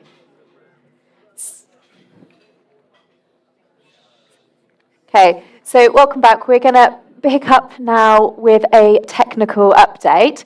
And so I'm going to cover some Charity Commission guidance updates and some tax and VAT. So if we start with Charity Commission guidance, so the majority of the guidance that's available on the Charity Commission website has now been updated for changes from the Charities Act 2022. Olivia is going to speak about that in a bit more detail shortly. In addition, CC8 internal financial controls and CC14 investing charity money have both been completely redesigned. So I'm just going to go through some of those changes in a moment. And if you're interested, there's this little quiz that's now available on the Charity Commission website, which is designed to test trustees' knowledge. So it only takes 5 minutes to do. It's got 10 scenario questions, so of what would you do in certain situations. And so it's interesting to use it to just test your own knowledge and to see whether you'd be right in those situations. So that is linked in on the slides, which I'll be sending round. It is anonymous, yes, it's just for your own use. So if we look at CC8 and internal financial controls, so this guidance was issued in April of this year, and it is completely redesigned from the previous version. So the key changes are there's now more detail about fraud and cybercrime.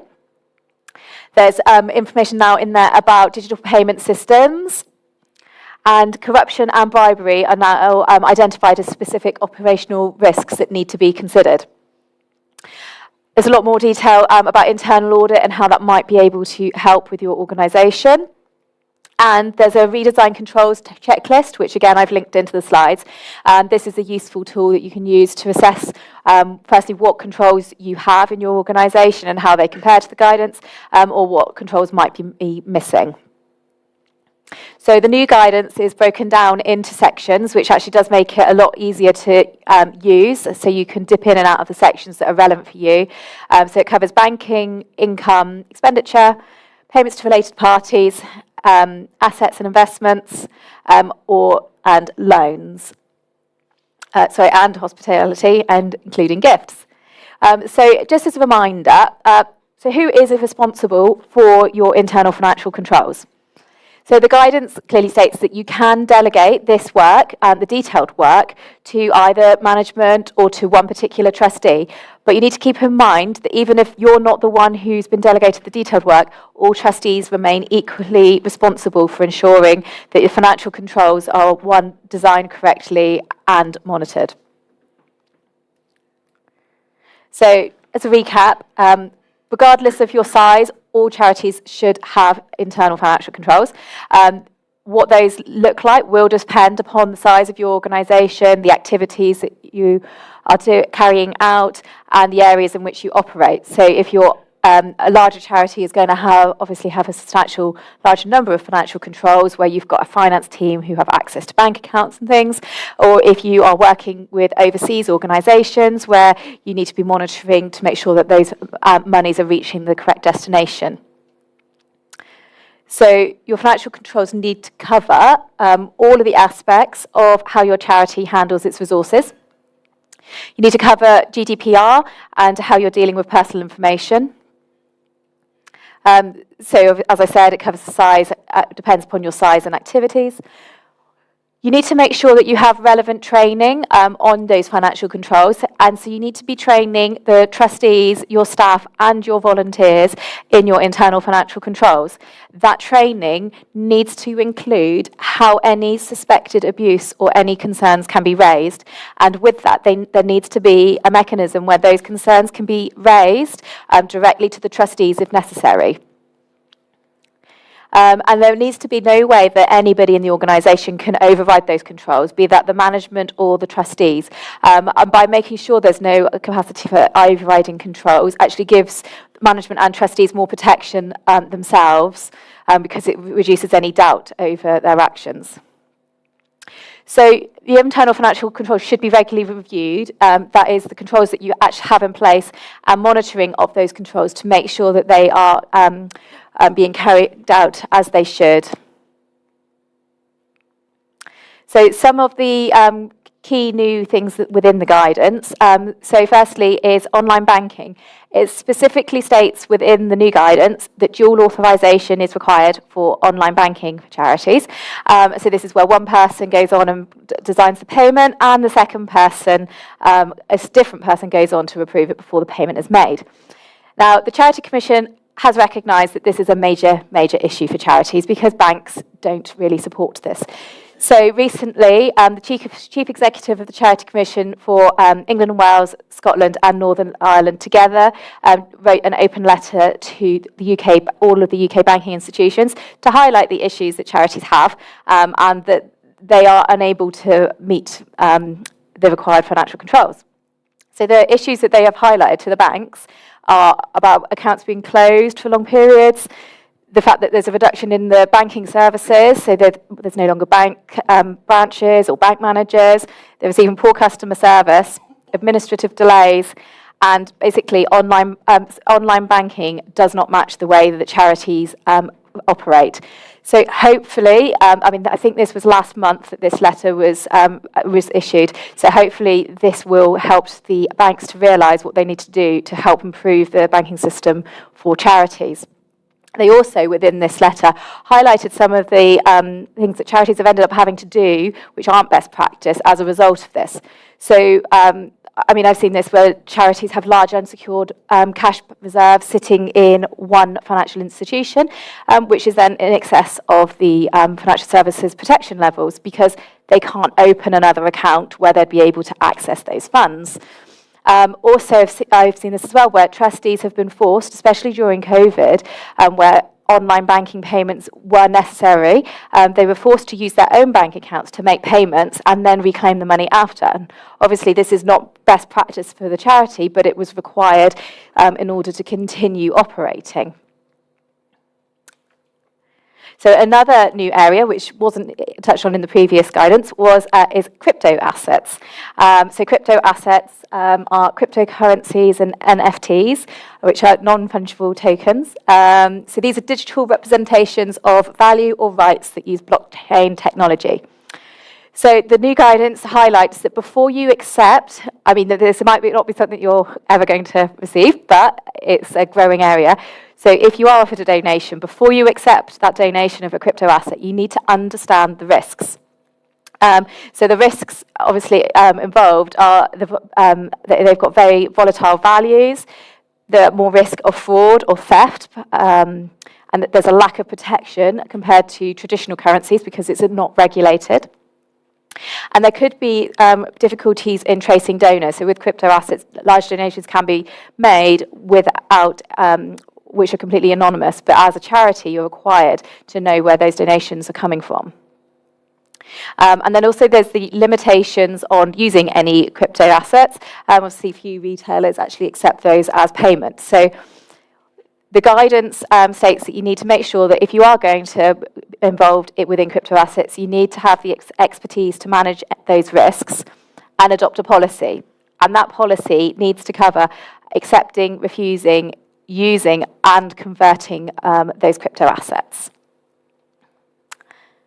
Another new area wasn't around when the last guidance came out is in relation to mobile payment systems, so Apple Pay and Google Pay, and the fact that the same controls need to be made in place for these payments as any other payments that your charity makes.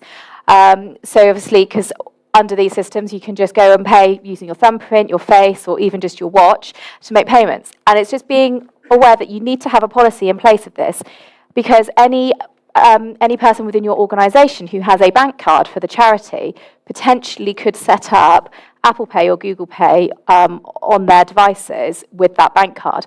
So it's making sure you've got a system in place that if you don't want this happening, and having a policy and controls to make sure that it's not.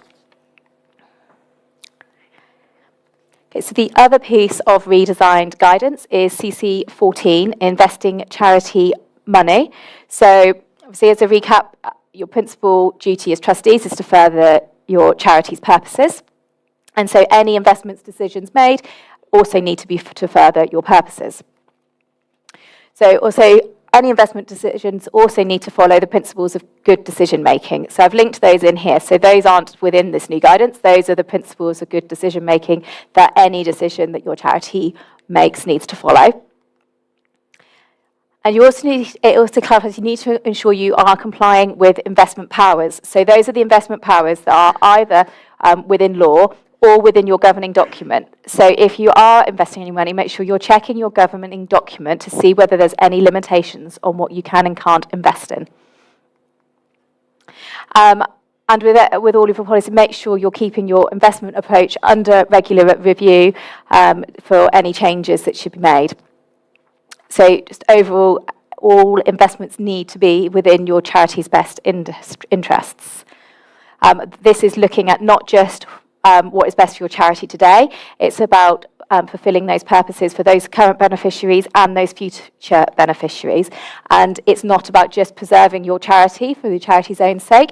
It's about your beneficiaries and impacting the highest number of beneficiaries as you can. So, so the key changes in this new guidance is there's more clarification over discretion of the trustees to delegate decision making. So this is in relation to investment managers. There's a lot of information in the new guidance about saying about how to pick your investment manager and how to monitor their performance and decisions that can be made. Again, with everything, even if you are delegating to an investment manager or to a particular trustee who has investment knowledge, it remains the responsibility of all trustees equally to manage those investment decisions. So also all of the references to ethical, responsible, mixed motive and programme related investments has now been removed from the guidance, and this has been replaced with one heading of social investments. So this means that when you're making your investing decisions, you don't need to consider these areas separately. They all follow the same rules now, as they're all classed as the same category. There's also a lot more detail within the guidance about how to set your investment policies and ideas within there. So it's probably worth a read if you are investing. One thing it does highlight, though, is making sure that you keep a record of how any investment decisions are reached, and that one is retained with your charity's records. So with the removal of all of the mixed motive investments and things like that, there's now only the two types of financial investment that are within the guidance, which are financial investments or social investments. So your financial investments are made with an aim to generate income or increase in value with an element of capital growth. So when making these investment decisions, you need to be considering the risk of those investments and the return that you'll be getting for them, but also any conflicts. So, for example, if you, the obvious ones are for healthcare or environmental charities wouldn't want to be investing within businesses which are tobacco businesses, companies which cause obesity, or environmental charities probably don't want to be investing in fossil fuels. You also, though, need to keep in mind the wider ESG, so the environmental, social and governance policies surrounding the companies you're investing in, because actually do the companies you're investing in actually have the same ethos as you, or do they have things that they are doing that do not meet or fit well with your charity's objectives and your focus. So social investments are investments which are twofold, therefore achieving your charity's purpose and in addition make a financial return. So the financial return this relates to, it could be as simple as just receiving back the same money that you put into the investment and not making any surplus on that. So For example, that could be, so if you issue a loan to an organisation who has in a similar field, so that they potentially, so you issue a loan, interest-free loan, so they can progress your charitable purposes while doing theirs. And the financial return is over a period of time, you're going to receive the original money back. Obviously, that one doesn't give you any gain in terms of money coming in, but it's a part of you achieving your objectives. So where things were classed as programme-related or mixed motive investments, so where they're not in the guidance anymore, it is still important to, if you have those investments identified, that you are still aware that's what they're categorised as, because the charity SORP hasn't changed at the moment, so they still treat those differently. So we just need to be aware of that for accounting treatment. So overall, with your social investments, the guidance basically says that you need to balance the interests of your charity between fulfilling its charitable purposes and any financial return. But there's a lot more information within that guidance if you have investments that you can use to help make those decisions. So the next update I'm going to cover is the My Charity Commission account. So this is the new online service where you can update your charity's details and submit your annual accounts. So out of interest, how many people here have successfully set up their My Charity Commission account? Okay, super, not particularly very many. And of those people, how many of you have you set it up with no issues at all? What? Not very many at all. It doesn't surprise me because everybody I am speaking to has had huge issues with setting up their My Charity Commission accounts. The first hurdle is who is your main charity contact, so who received that first email asking you to set up the account, whether it's someone who's still in your organisation or whether it's the correct email address is one thing, or whether it was missed and the link expired. As soon as you're in that situation, it's contacting the Charity Commission to try and access that account. And anyone who has tried to do that, you may well find yourself on hold for over an hour trying to speak to somebody. So this is something that we're seeing everywhere with everyone. So if you haven't started setting up that account, I would recommend you try and do so sooner rather than later, especially if you've got a filing deadline coming up. My colleague Rebecca has a little video that she has made with some hints and tips of how to set up that account and how to give professional advisors access. So that's going to be linked into the slides, and it's also available on our website if you do wish to watch that. But one thing that the Charity Commission have said that if your filing of your annual accounts is late due to not being able to set up your account, if you let them know, which I believe you can do by email, they will remove any late filing flags that are on the public record. So moving on from that, so on the Charity Commission, so in July they published their customer survey satisfaction report, and at that time they had 69% of people rated the Charity Commission to be good. Of 30% of those was very good with the service they're receiving. Personally, I'll be interested to see what this looks like next year with this My Charity Commission account. But interestingly, this is only based on 1,003 responses. So if you have had issues with setting up your account and you receive a customer satisfaction survey, I would recommend that you complete it because they're not going to be aware of the issues unless we tell them. So now moving on to some tax updates. So there's nothing major in the tax updates, but there are a few minor clarifications. So in relation to gift aid, first of all, if you are operating the retail gift aid scheme, there are now new simplified year-end letters that can be used if you're using the de minimis option. So this means in some situations, if donations are below £20, you only need a letter every 3 years instead of every year. But there's certain things you need to put in place to make sure to be able to qualify for that. It's been clarified that crypto assets are not considered could be currency or money. So this means that any crypto asset donations do not qualify for gift aid. So if someone wants to gift aid a crypto asset donation, they have to convert that into traditional currency in the hands of the donor before it is transferred across. And then it's also been clarified that if you have a loan or a refund or a loan repayment is waived, it can be considered as a donation for gift aid, but you just need to make sure that there's a clear agreement to cancel that loan and not accept a refund in order to qualify. And then earlier in the year at the spring budget, it was announced that there is going to be a restriction to the tax reliefs received to non-UK charities. So this is EU and EEA charities who previously qualified for the same as UK charities. So this is to ensure that UK taxpayers' money is going to be used to support UK charities and community amateur sports clubs going forward. So I think this comes in from April 2024. So earlier this year, there was a consultation about charities' tax compliance, and so basically this is because more than 5.5 billion in charitable reliefs in 2020 to 2021 were given. Of this, 1.3 billion of gift aid and business rates relief of 2.4 billion. So obviously these are big numbers, so the HMRC want to making sure that these are reaching the right organisations. So what they're looking to do is tackle non-compliance and to protect the integrity of the sector.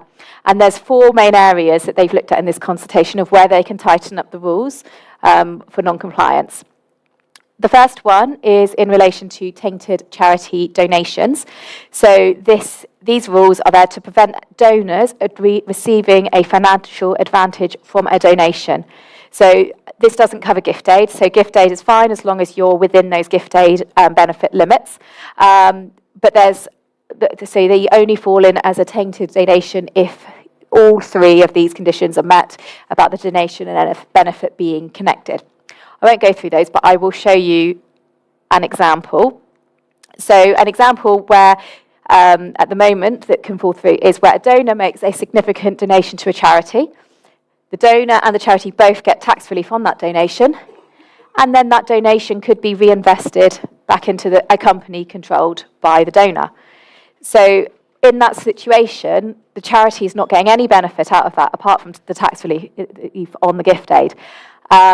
So it's not really what these rules were designed for, and HMRC are looking at how that they can tighten this up. So the options they're considering are to just remove and replace with a completely new rule. Oh, skip ahead. Removing the requirement to demonstrate that it's made to benefit the donor, which will give them more power to be able to question more donations. Or replacing financial advantage with financial assistance or benefit, which again gives them more power to question a high proportion of donations that are made.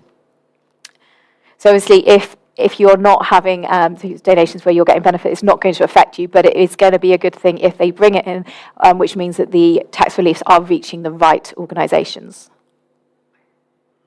So the next area that's being looked at is the charity investment rules trying to prevent abuse. So at the moment, as it stands, most investment income is not taxable. So things like interest, dividends, property rental income, all of that is automatically exempt from tax.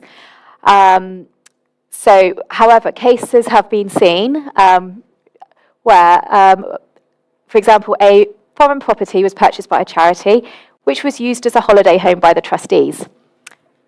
So clearly this has no charity benefit and is not really what these rules are for. But HMRC didn't have any power to question this activity on the basis that the purchase of a property is an automatically exempt transaction because it's approved investment within law. Obviously, the Charity Commission would probably have some issues with this and could raise some concerns, but from HMRC's objective, tax reliefs being obtained, which they can't question. So what they're looking to do is update the rules to ensure that all approved investments have to be for the benefit of a charity. So then the third area they're looking at is in relation to non-charitable expenditure. So as the rules currently stand, HMRC think it is possible for a donor to receive tax relief for a donation, the charity not to pay any tax, and then the charity to spend the money on something other than its charitable purposes. So this is because if a charity has non-charitable expenditure, the equivalent amount of income then becomes taxable, which is how HMRC then get their tax. The problem is certain types of income never can become taxable. Something like legacy income can't become taxable. So if the charity doesn't have enough income that can become taxable, then they can't collect the tax charge. So they're looking to tighten up the rules here of the definitions behind which income can and can't become taxable. And the last area that they are consulting on is sanctioning charities for late filing and non-compliance. And the options that they are considering is withholding gift aid payments or disapplying other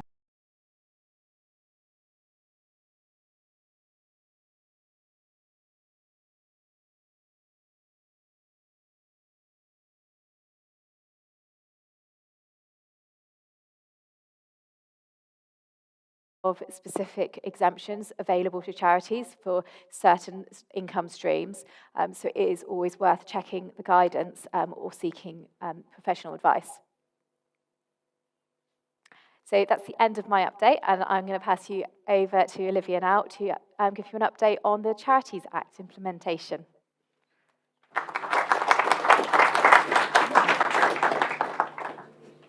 Thank you.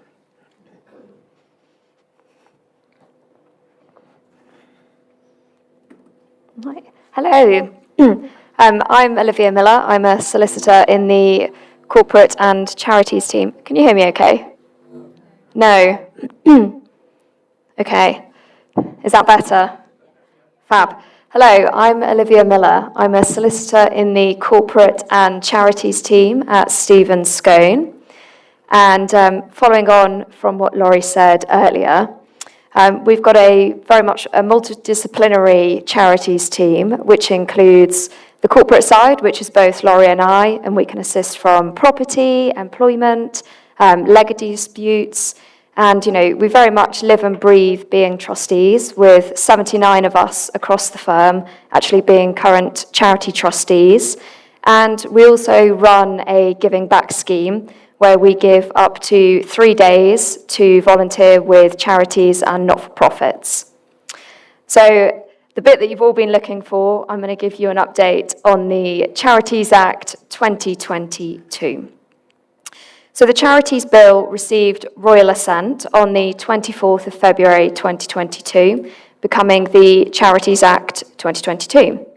It seeks to implement recommendations made by the Law Commission in a 2017 report and aims to reduce unnecessary bureaucracy for charities, saving them time and money, primarily by amending the Charities Act 2011. We've had 2 sets of provisions come into force to date. The first tranche came in on the 31st of October 2022, and the second tranche came in on the 14th of June 2023. We're still expecting some further provisions to come into force. What I'm going to do now is just run across the changes that have already come in. So the Commission's scheme-making powers have been extended to include the ability to make schemes for charitable companies. The Commission can now also confer trust corporation status automatically to existing and future corporate charities in respect of charitable trusts of which the corporation is a trustee. There's also now a power for Royal Charter charities to amend their Royal Charter with approval from the Privy Council. In addition, simpler requirements have been brought in for trustees in connection with CPRE powers to follow if an appeal doesn't raise the amount needed to deliver its aims, if it raises too much, or if circumstances change and the donations cannot be used as intended. In addition, there's now clarity on the rules around permanent endowment. So the simpler permanent endowment rules, so permanent endowment is essentially property that your charity must keep rather than spend. And the Act introduces new statutory powers to enable charities to spend in certain circumstances from a smaller value pot permanent endowment fund of £25,000 or less without Charity Commission authority. It also allows certain charities to borrow up to 25% of the value of their permanent endowment fund without Commission authority. However, charities that cannot use the statutory powers will still require Commission authority. Now, there's a new statutory power that also enables charities that have opted into a total return approach to investment to use their permanent endowment to make social investments with a negative or uncertain financial return, provided that any losses are offset by other gains. I'm probably not going through these in order. What I've put up on the slides are all of the provisions that we're expecting to come into force, including some that are yet to come in. So there's also certain requirements that charities must comply with before they dispose of charity land. Disposal includes selling, transferring, or leasing charity land, and the Act simplifies these legal requirements. So it essentially widens the category of designated advisors who can provide charities with advice on certain disposals. It confirms that a trustee, officer, or employee can provide advice on a disposal if they meet the relevant requirements. And it also gives trustees discretion to decide how to advertise a proposed disposal of charity land. It also removes the requirement for charities to get Commission authority to grant a residential lease to a charity employee for a short, periodic, or fixed-term tenancy. In addition, the Commission can direct a charity to stop using a working name if it's too similar to another charity's name or is offensive or misleading. At the moment, the Commission has the authority to direct a charity to change its name if it's too similar, offensive, or misleading, but this power has now been extended to working names. The Commission can also delay registration of a charity if they think it's using an unsuitable name. There are also powers now for the Charity Commission in relation to exempt charities with working names, and the Commission will work in consultation with the principal regulator. Charities now also have a wider power to pay trustees for providing services only, goods only, and also services and associated goods. Formerly, there was only a power to pay trustees for providing goods alone in certain circumstances. Now, we've also had some recent CIO regulations which have amended the model constitutions. There's been a change around the wording of connected person, and there's also an amendment to change the wording of resolutions to remove the timeframe around when it takes effect. Previously, when CIOs passed a resolution, it was only came into effect at the point that it was registered with the Commission.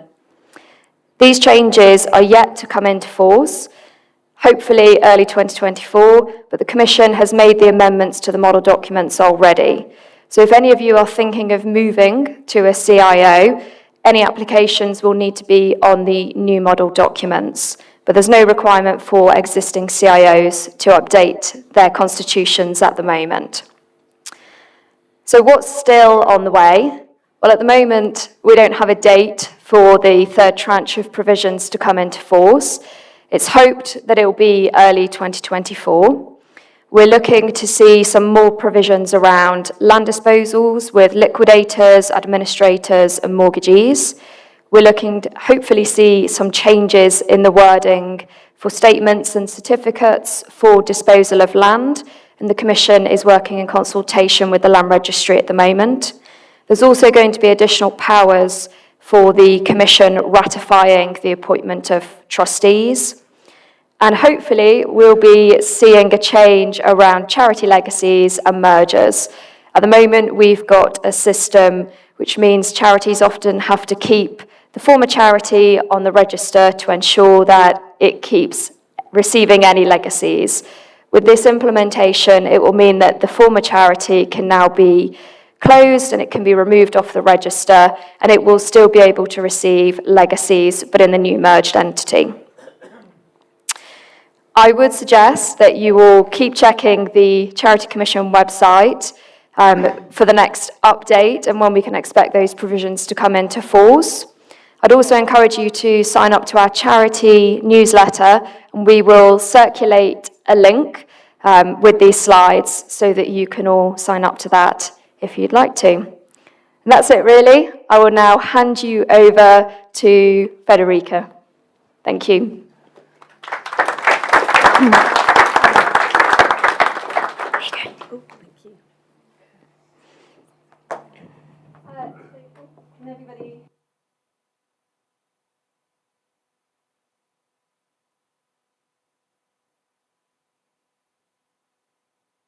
That better?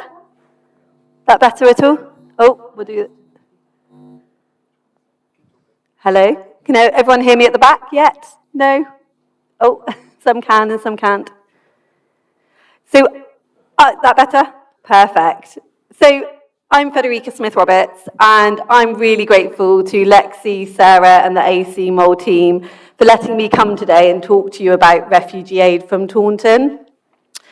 Firstly, to the speakers that have come before me, you've given me lots of food for thought. My trustees are going to love the next trustee meeting with the things that you've discussed, because hopefully others here will find it helpful. So, refugee aid from Taunton. I'm going to talk to you today about what our mission is, the journey that we've been on over the past 8 years, picking up some of the elements that Sarah and Lexi have spoken about in relation to adaptability and volunteering. But firstly, let me introduce what we do as an organisation. So we became a charity in 2018, and our mission is to support displaced people home and abroad. So that's refugees, asylum seekers, migrants, and supporting them through sending aid overseas and supporting those that come here through whichever routes that they come to the UK. We are the biggest hub in the southwest. That has happened over time, but we're there and supporting groups from across Cornwall, Devon, Dorset, all throughout Somerset. And what we look to do is we look to take donations that people give us and to sort them and then to give them to those that need them. We help people across the globe, in particular the Middle East, through conflicts through Syria, but as other conflicts and sadly things like climate change and other reasons that people flee, we've looked to support them, so such as the Ukraine crisis, those in northern France.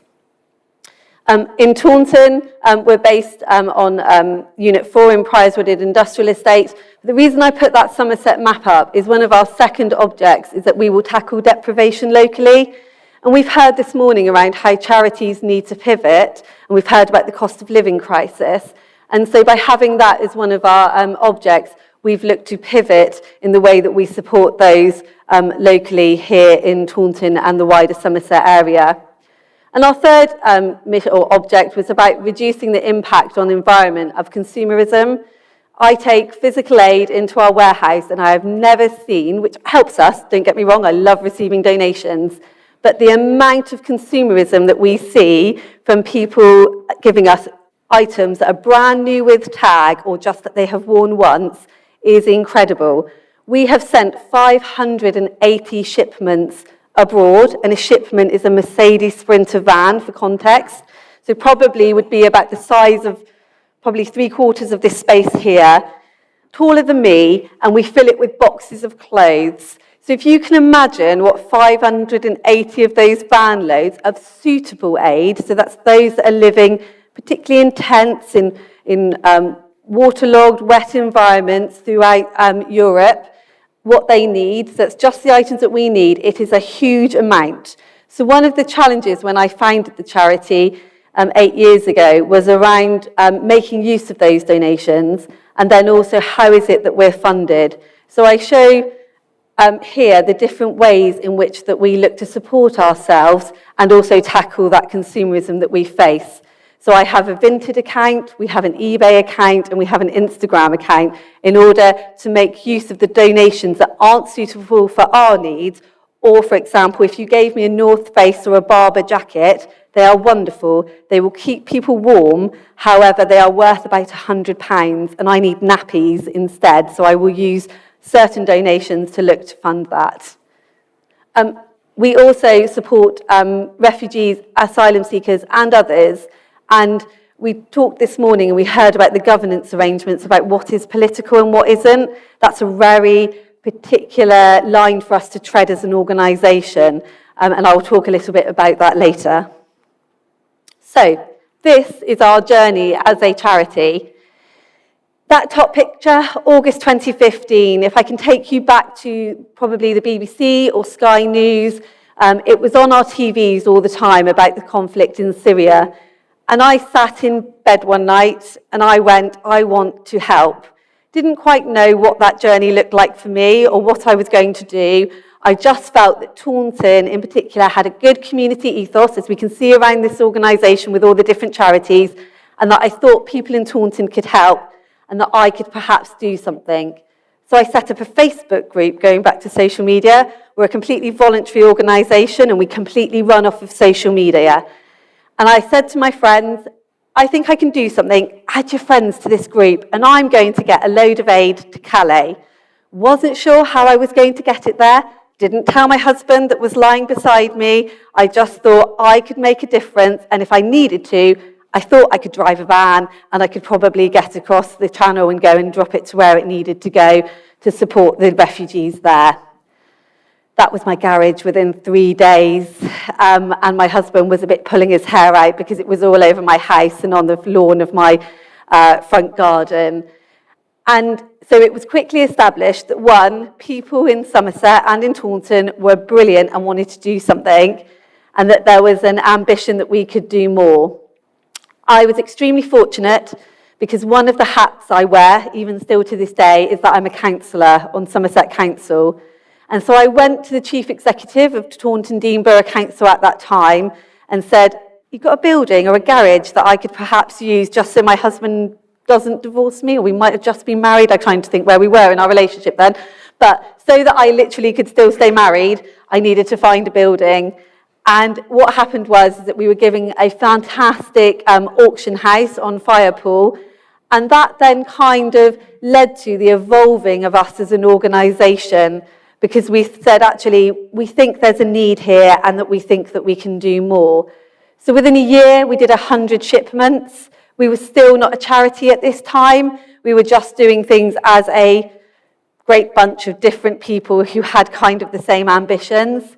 And that continued all the way through to October 2018 with the support of our now trustees and some great friends that I've got.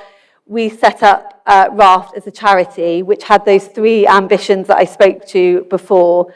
And that has meant that we've kind of become regulated, still completely voluntary. We don't have any paid staff, but that we could then continue our journey to support those in need both home and abroad. Our journey, as with all of us in this room, we hit the 400, but during that journey, just after, we had COVID. And that was another moment that we had to pivot into how we were going to work. What was it that we were going to do? There was clearly a need throughout Europe for us to be able to ship aid, and we do that with partner organisations, mainly working with Islamic charities based in Birmingham and in Cardiff. But we needed to work out how it was that we would do both the sorting of the aid that we give, but also in relation to shipping it, and what were the needs of those countries, because we were all working under different regulations at that time. Then came January 2021 and the release, or Britain moving itself from Europe. That was again another moment that we've had to pivot, and you'll see the journey that I talk about in a bit. But when you're shipping aid through Dover and sending it throughout Europe and needing to get it overseas, European legislation plays a huge part of that. And we saw as an organisation that the shipments that we were used to seeing going abroad, despite the need still being there in Turkey and in Syria and in northern France, that life was a little bit more difficult as to how you went through the border control and the challenges that we were faced. And so we needed to then reflect as an organisation. In March 2022, we've moved out of our building here because that's now been knocked down to make way for the Firepool development. And this was pivotal for us financially because up until that point, we had this building for free. Now we needed to pay, and we needed to pay for our rent and our rates, and had to look as an organisation of trustees, just how was it that we were going to become sustainable and look at what the future looked like for us. And then 2 weeks ago, we achieved a phenomenal achievement for a voluntary organisation, and is that we were given the King's Award for voluntary service. That has led to another beginning of our journey as to what that looks like for us, because that was given for our work in the local community rather than that of abroad. So not only have we achieved 580 shipments of aid to support those in the most tragic of circumstances, we've been awarded for our work that we do locally, raising the profile of refugees and tackling deprivation locally. So I come to adaptability, and we've heard this morning about how we need to pivot as charities, and these pictures help me really talk about what it is that we've done. So we saw that the Syrian crisis was in 2015. That's still happening. There are still people fleeing, and we still see that today, and there are people such as Caris in the room who are looking to support those. At the time, our key aim was about supporting both in northern France and in Syria, and we could pretty much keep up with the demand there of looking to ship overseas. But as I mentioned earlier, Brexit did give us challenges, and we've seen lots of Islamic charities pull out of doing those shipments because of the fact that they just cannot get through the borders in Turkey, or that Turkey, for example, only wanted new goods rather than used goods. So it was always about how did we adapt when we still have mountains of donations coming in. Sadly, the Ukraine crisis then came along, and that gave us as an organisation a chance to think about what it is that we were doing locally with resettled people. We'd always worked with Caris about supporting those that came over here to be placed in homes and giving them bedding and the clothes that they need. But with the opening up of the Ukrainian settlement scheme, we have seen a pouring in, rightly so in my view, of people that needed support, but it meant that we then had to think as an organisation as to how we were run. And what we've done there is to provide the ability for Ukrainians to come into our warehouse in our new premises and to actually shop for themselves. So rather than us give them clothes, it is that we think that they need, actually let them choose what it is that they like. I love my pink jacket. Not everyone in this room may like my pink jacket. So it's about giving the choice to people as to what it is that is suitable for them. We've also become more financially focused in relation to how it is that we raise finances. And so PayPal and using online platforms have become a way of doing so. We as an organisation, when it comes to our finances, we don't need much money to keep running compared to lots of charities out there, but we do need to be able to be sustainable. And the way that we do that is by selling items and making it come in through either via PayPal donations or via Instagram or through Vinted. And finally, I come to the latest work that we're doing in relation to adapting from going just for shipments overseas to now supporting those who are seeking asylum and working in relation to what the government is doing with moving people out of hotels in the east and coming further down into the southwest peninsula. And we help support people, families in particular, who have been placed into local hotels while they're seeking the outcomes of their asylum, and we support them with all the clothes that they need, if they've had new babies, providing items for that child, and also kitting out all the children for school. That has been a real pivot for us as a charity to clothe 80 primary school children. In about a month, I think it was, that we had to get 80 children's uniform together, and wanting to make sure that they had the right uniform so that those, when they started school, they didn't feel like that they stood out from those others, was a really integral part. That has meant that we've had to call on volunteers, call on the local communities, work in partnership in order to make that happen. But again, it's a way that we've evolved as an organisation from that first shipment over to Calais to what we're achieving at the moment. So, partnership working, I love it, I thrive in it. I think that as a charity sector, it makes us stronger when we can work together. These are just some of the incredible charities that we get to work with on a probably weekly basis, and there are loads more that I've forgotten. But what we aim to do as Raft is to say we're not precious about the donations that we're given. We feel that we can achieve more if we work and network and say, how is it that we can help you, whilst also working within our own objects. So when you give me a donation that may not be suitable for human need, say you give me a load of towels, yes, we need some, but we don't need all, is there an animal charity that might make use of it? If you give me a load of wonderful bedding and we've got too much that come in, can I give it to BESAM so that they can support others within the community? We work with village and community agents so that if they've got people in need, this is all about tackling deprivation locally in Somerset, can they come to us and we will kick people out? If people are leaving hospital with no clothes or they've had a house fire, I have got an abundance of items. So is it that we can work together? We work with Taunton Welcomes Refugees and Caris, as I've mentioned before, about our work in the community, supporting them to make the lives of refugees and asylum seekers better. We've ventured into the sporting world with North Petherton Cricket Club and the work that they do in relation to MACBall and integrating asylum seekers into their local community. I've got around 5,000 followers on Facebook as a charity, so we put a call out for sports equipment and in comes a load of cricket gear so that we can then support North Petherton in kitting out players to help there. Furniture Trust, we've started working with them in relation to Ukrainians coming over. When they're moving into their own homes, we give a grant of £150 so that they can go and get some items. For me, this is what, I don't know, excites me, because I think that if we all choose to kind of flex in charities and without staying in our lane still, but making it a little bit wider, I think we help the local community even further. So environmental impact, this is one of our key objects, and it's always been a key strength of mine in relation to wanting us to go further as Raft. So we run nearly new cells or jumble cells so that we help in the local community and help them access items that's suitable for their needs. And then we, I guess, shift some of the items that we've received that we don't need. 20 pence, 50 pence an item, so that those that have the least can come and grab some items from us.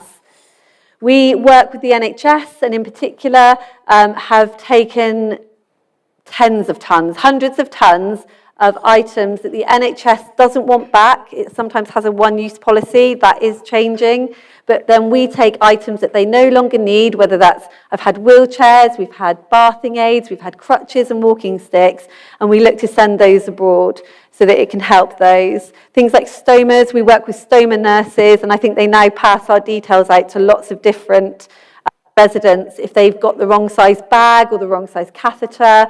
If you gave them back to the NHS, they would go to landfill.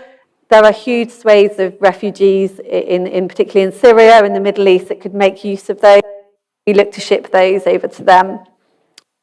On the right is a picture of our Instagram vintage page.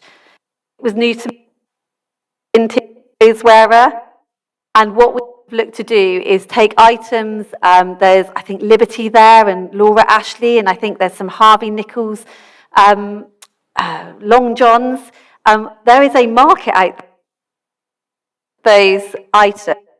And so what we then do is sell those to then put back into the work that we do, stop those from going to landfill, and also dressmakers and people who can do magical and beautiful things with them, love them. Vinted, for those that don't know Vinted, I'm a huge fan. We do put items there. And again, we have a textiles manufacturer so that those that really can't be used locally, we can look to make a few pennies from. This is our volunteering ethos. We heard today about informal volunteering. We are completely informal volunteering with just trustees saying that we'll be open 3 days a week. We work with everyone and anyone who wants to come into our warehouse. We don't stipulate that you have to do anything. If you want to come and sit and have a cup of tea with us, me, any of the team, that's really where it starts. We've taken people through drug and alcohol addiction just because they needed somewhere safe to go. Obviously, we didn't help them medically with that, but they just wanted to have somewhere safe that they could volunteer their time. We have as young as babies. These are my kids in the photos. I started this when my son was 1 year old. He's now 9, and I've had another 3 children since. So you'll kind of find children in the warehouse coming in and helping support what they do. They love packing coats. They love making the baby boxes, my daughter in particular, so that they are, I guess, absorbing what we do in relation to refugees by osmosis and just learning as they go. So our age range from babies all the way up to 90-year-olds. If you don't want to come into our warehouse, again, we find jobs that you can do at home where people will sit and sew for us. They will sit and wash some items to make them usable. We work with adults with additional needs. In particular, My Days and Green Days have been to visit us. And they come and help us with our shipments in whatever ways they can look to support us. We have DOV coming in and we have the Scouts coming in, because part of it is about educating people as to the purpose of supporting refugees and displaced people. And if we can do that by them coming and helping packing a box and seeing those that are less fortunate, I think I'm winning at life if I can help make the world a better place by starting people off when they're young. So what does our future look like at Raft? And I was contemplating this after I knew what Lexi and Sarah and those from Stephen Scown have spoken about. And it might be stuff that you've already got in the room where you're thinking about. One is a single point of failure as an organisation. I particularly do our social media. I've got a little bit of help, but actually it's about training people up to be able to do that and for us to identify where those are. So for me, it's about going back after today and saying, how do I make sure that I pass my knowledge on? But I know that we can do that because we have invested in our training. I've taken one of my trustees from never owning a mobile phone all the way through to being a key seller on eBay and being able to print labels and put them out so that she can post them on Vinted. So it's doable, it just needs to take time, and that can be hard when it's just a voluntary organisation. I don't have a trustee with lived experience, and so that's something that I think as a trustee group we need to think about so that we can understand actually what is it like to be a refugee. I'm not providing advice to refugees and displaced people, I'm providing physical donations, but I think for me that's something I'd like us to consider as an organisation. How is it that we reflect what we do, hearing the voices of those that we're trying to help? Again, our financial resilience. And I put that also up there because, again, one of my trustees, who is my treasurer, is of maturing age. And I'm just trying to think as to how I look to build our resilience around that. And the same about getting volunteers. How is it that we advertise in order to get more volunteers in and also more trustees? I think that's a problem maybe we've all got, but it's about trying to say, actually, what are the benefits of being a trustee? And finally, the King's Award for Voluntary Service. I was blown away to have been nominated by SCF or Raft to have been nominated. And I think for me, it's around how do I, one, capitalise on that, but actually it was for the work that we do in the local communities. How is it that I look to improve what we do? We heard from Lexi about the challenges in the local government sector. I'm a lead member on Somerset Council and can only tell you about the challenges that we see as a council with a £100 million budget gap. So those challenges are real. And how is it that actually as a charity, I'm going to need Raft to look with our trustees to fill some of those gaps where local government can't, and that the need is so great in a cost of living crisis. But again, thank you to AC Mole for hosting me and letting me tell you about some of the work that we do. I would love to meet with any of you if there's ever any links that we can make to support you in the great works you're all doing as charities. Raft it all is. So thank you.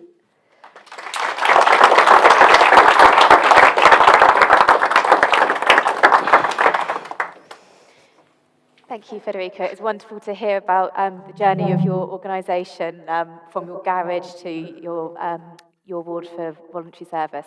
So sorry, we are slightly over on time.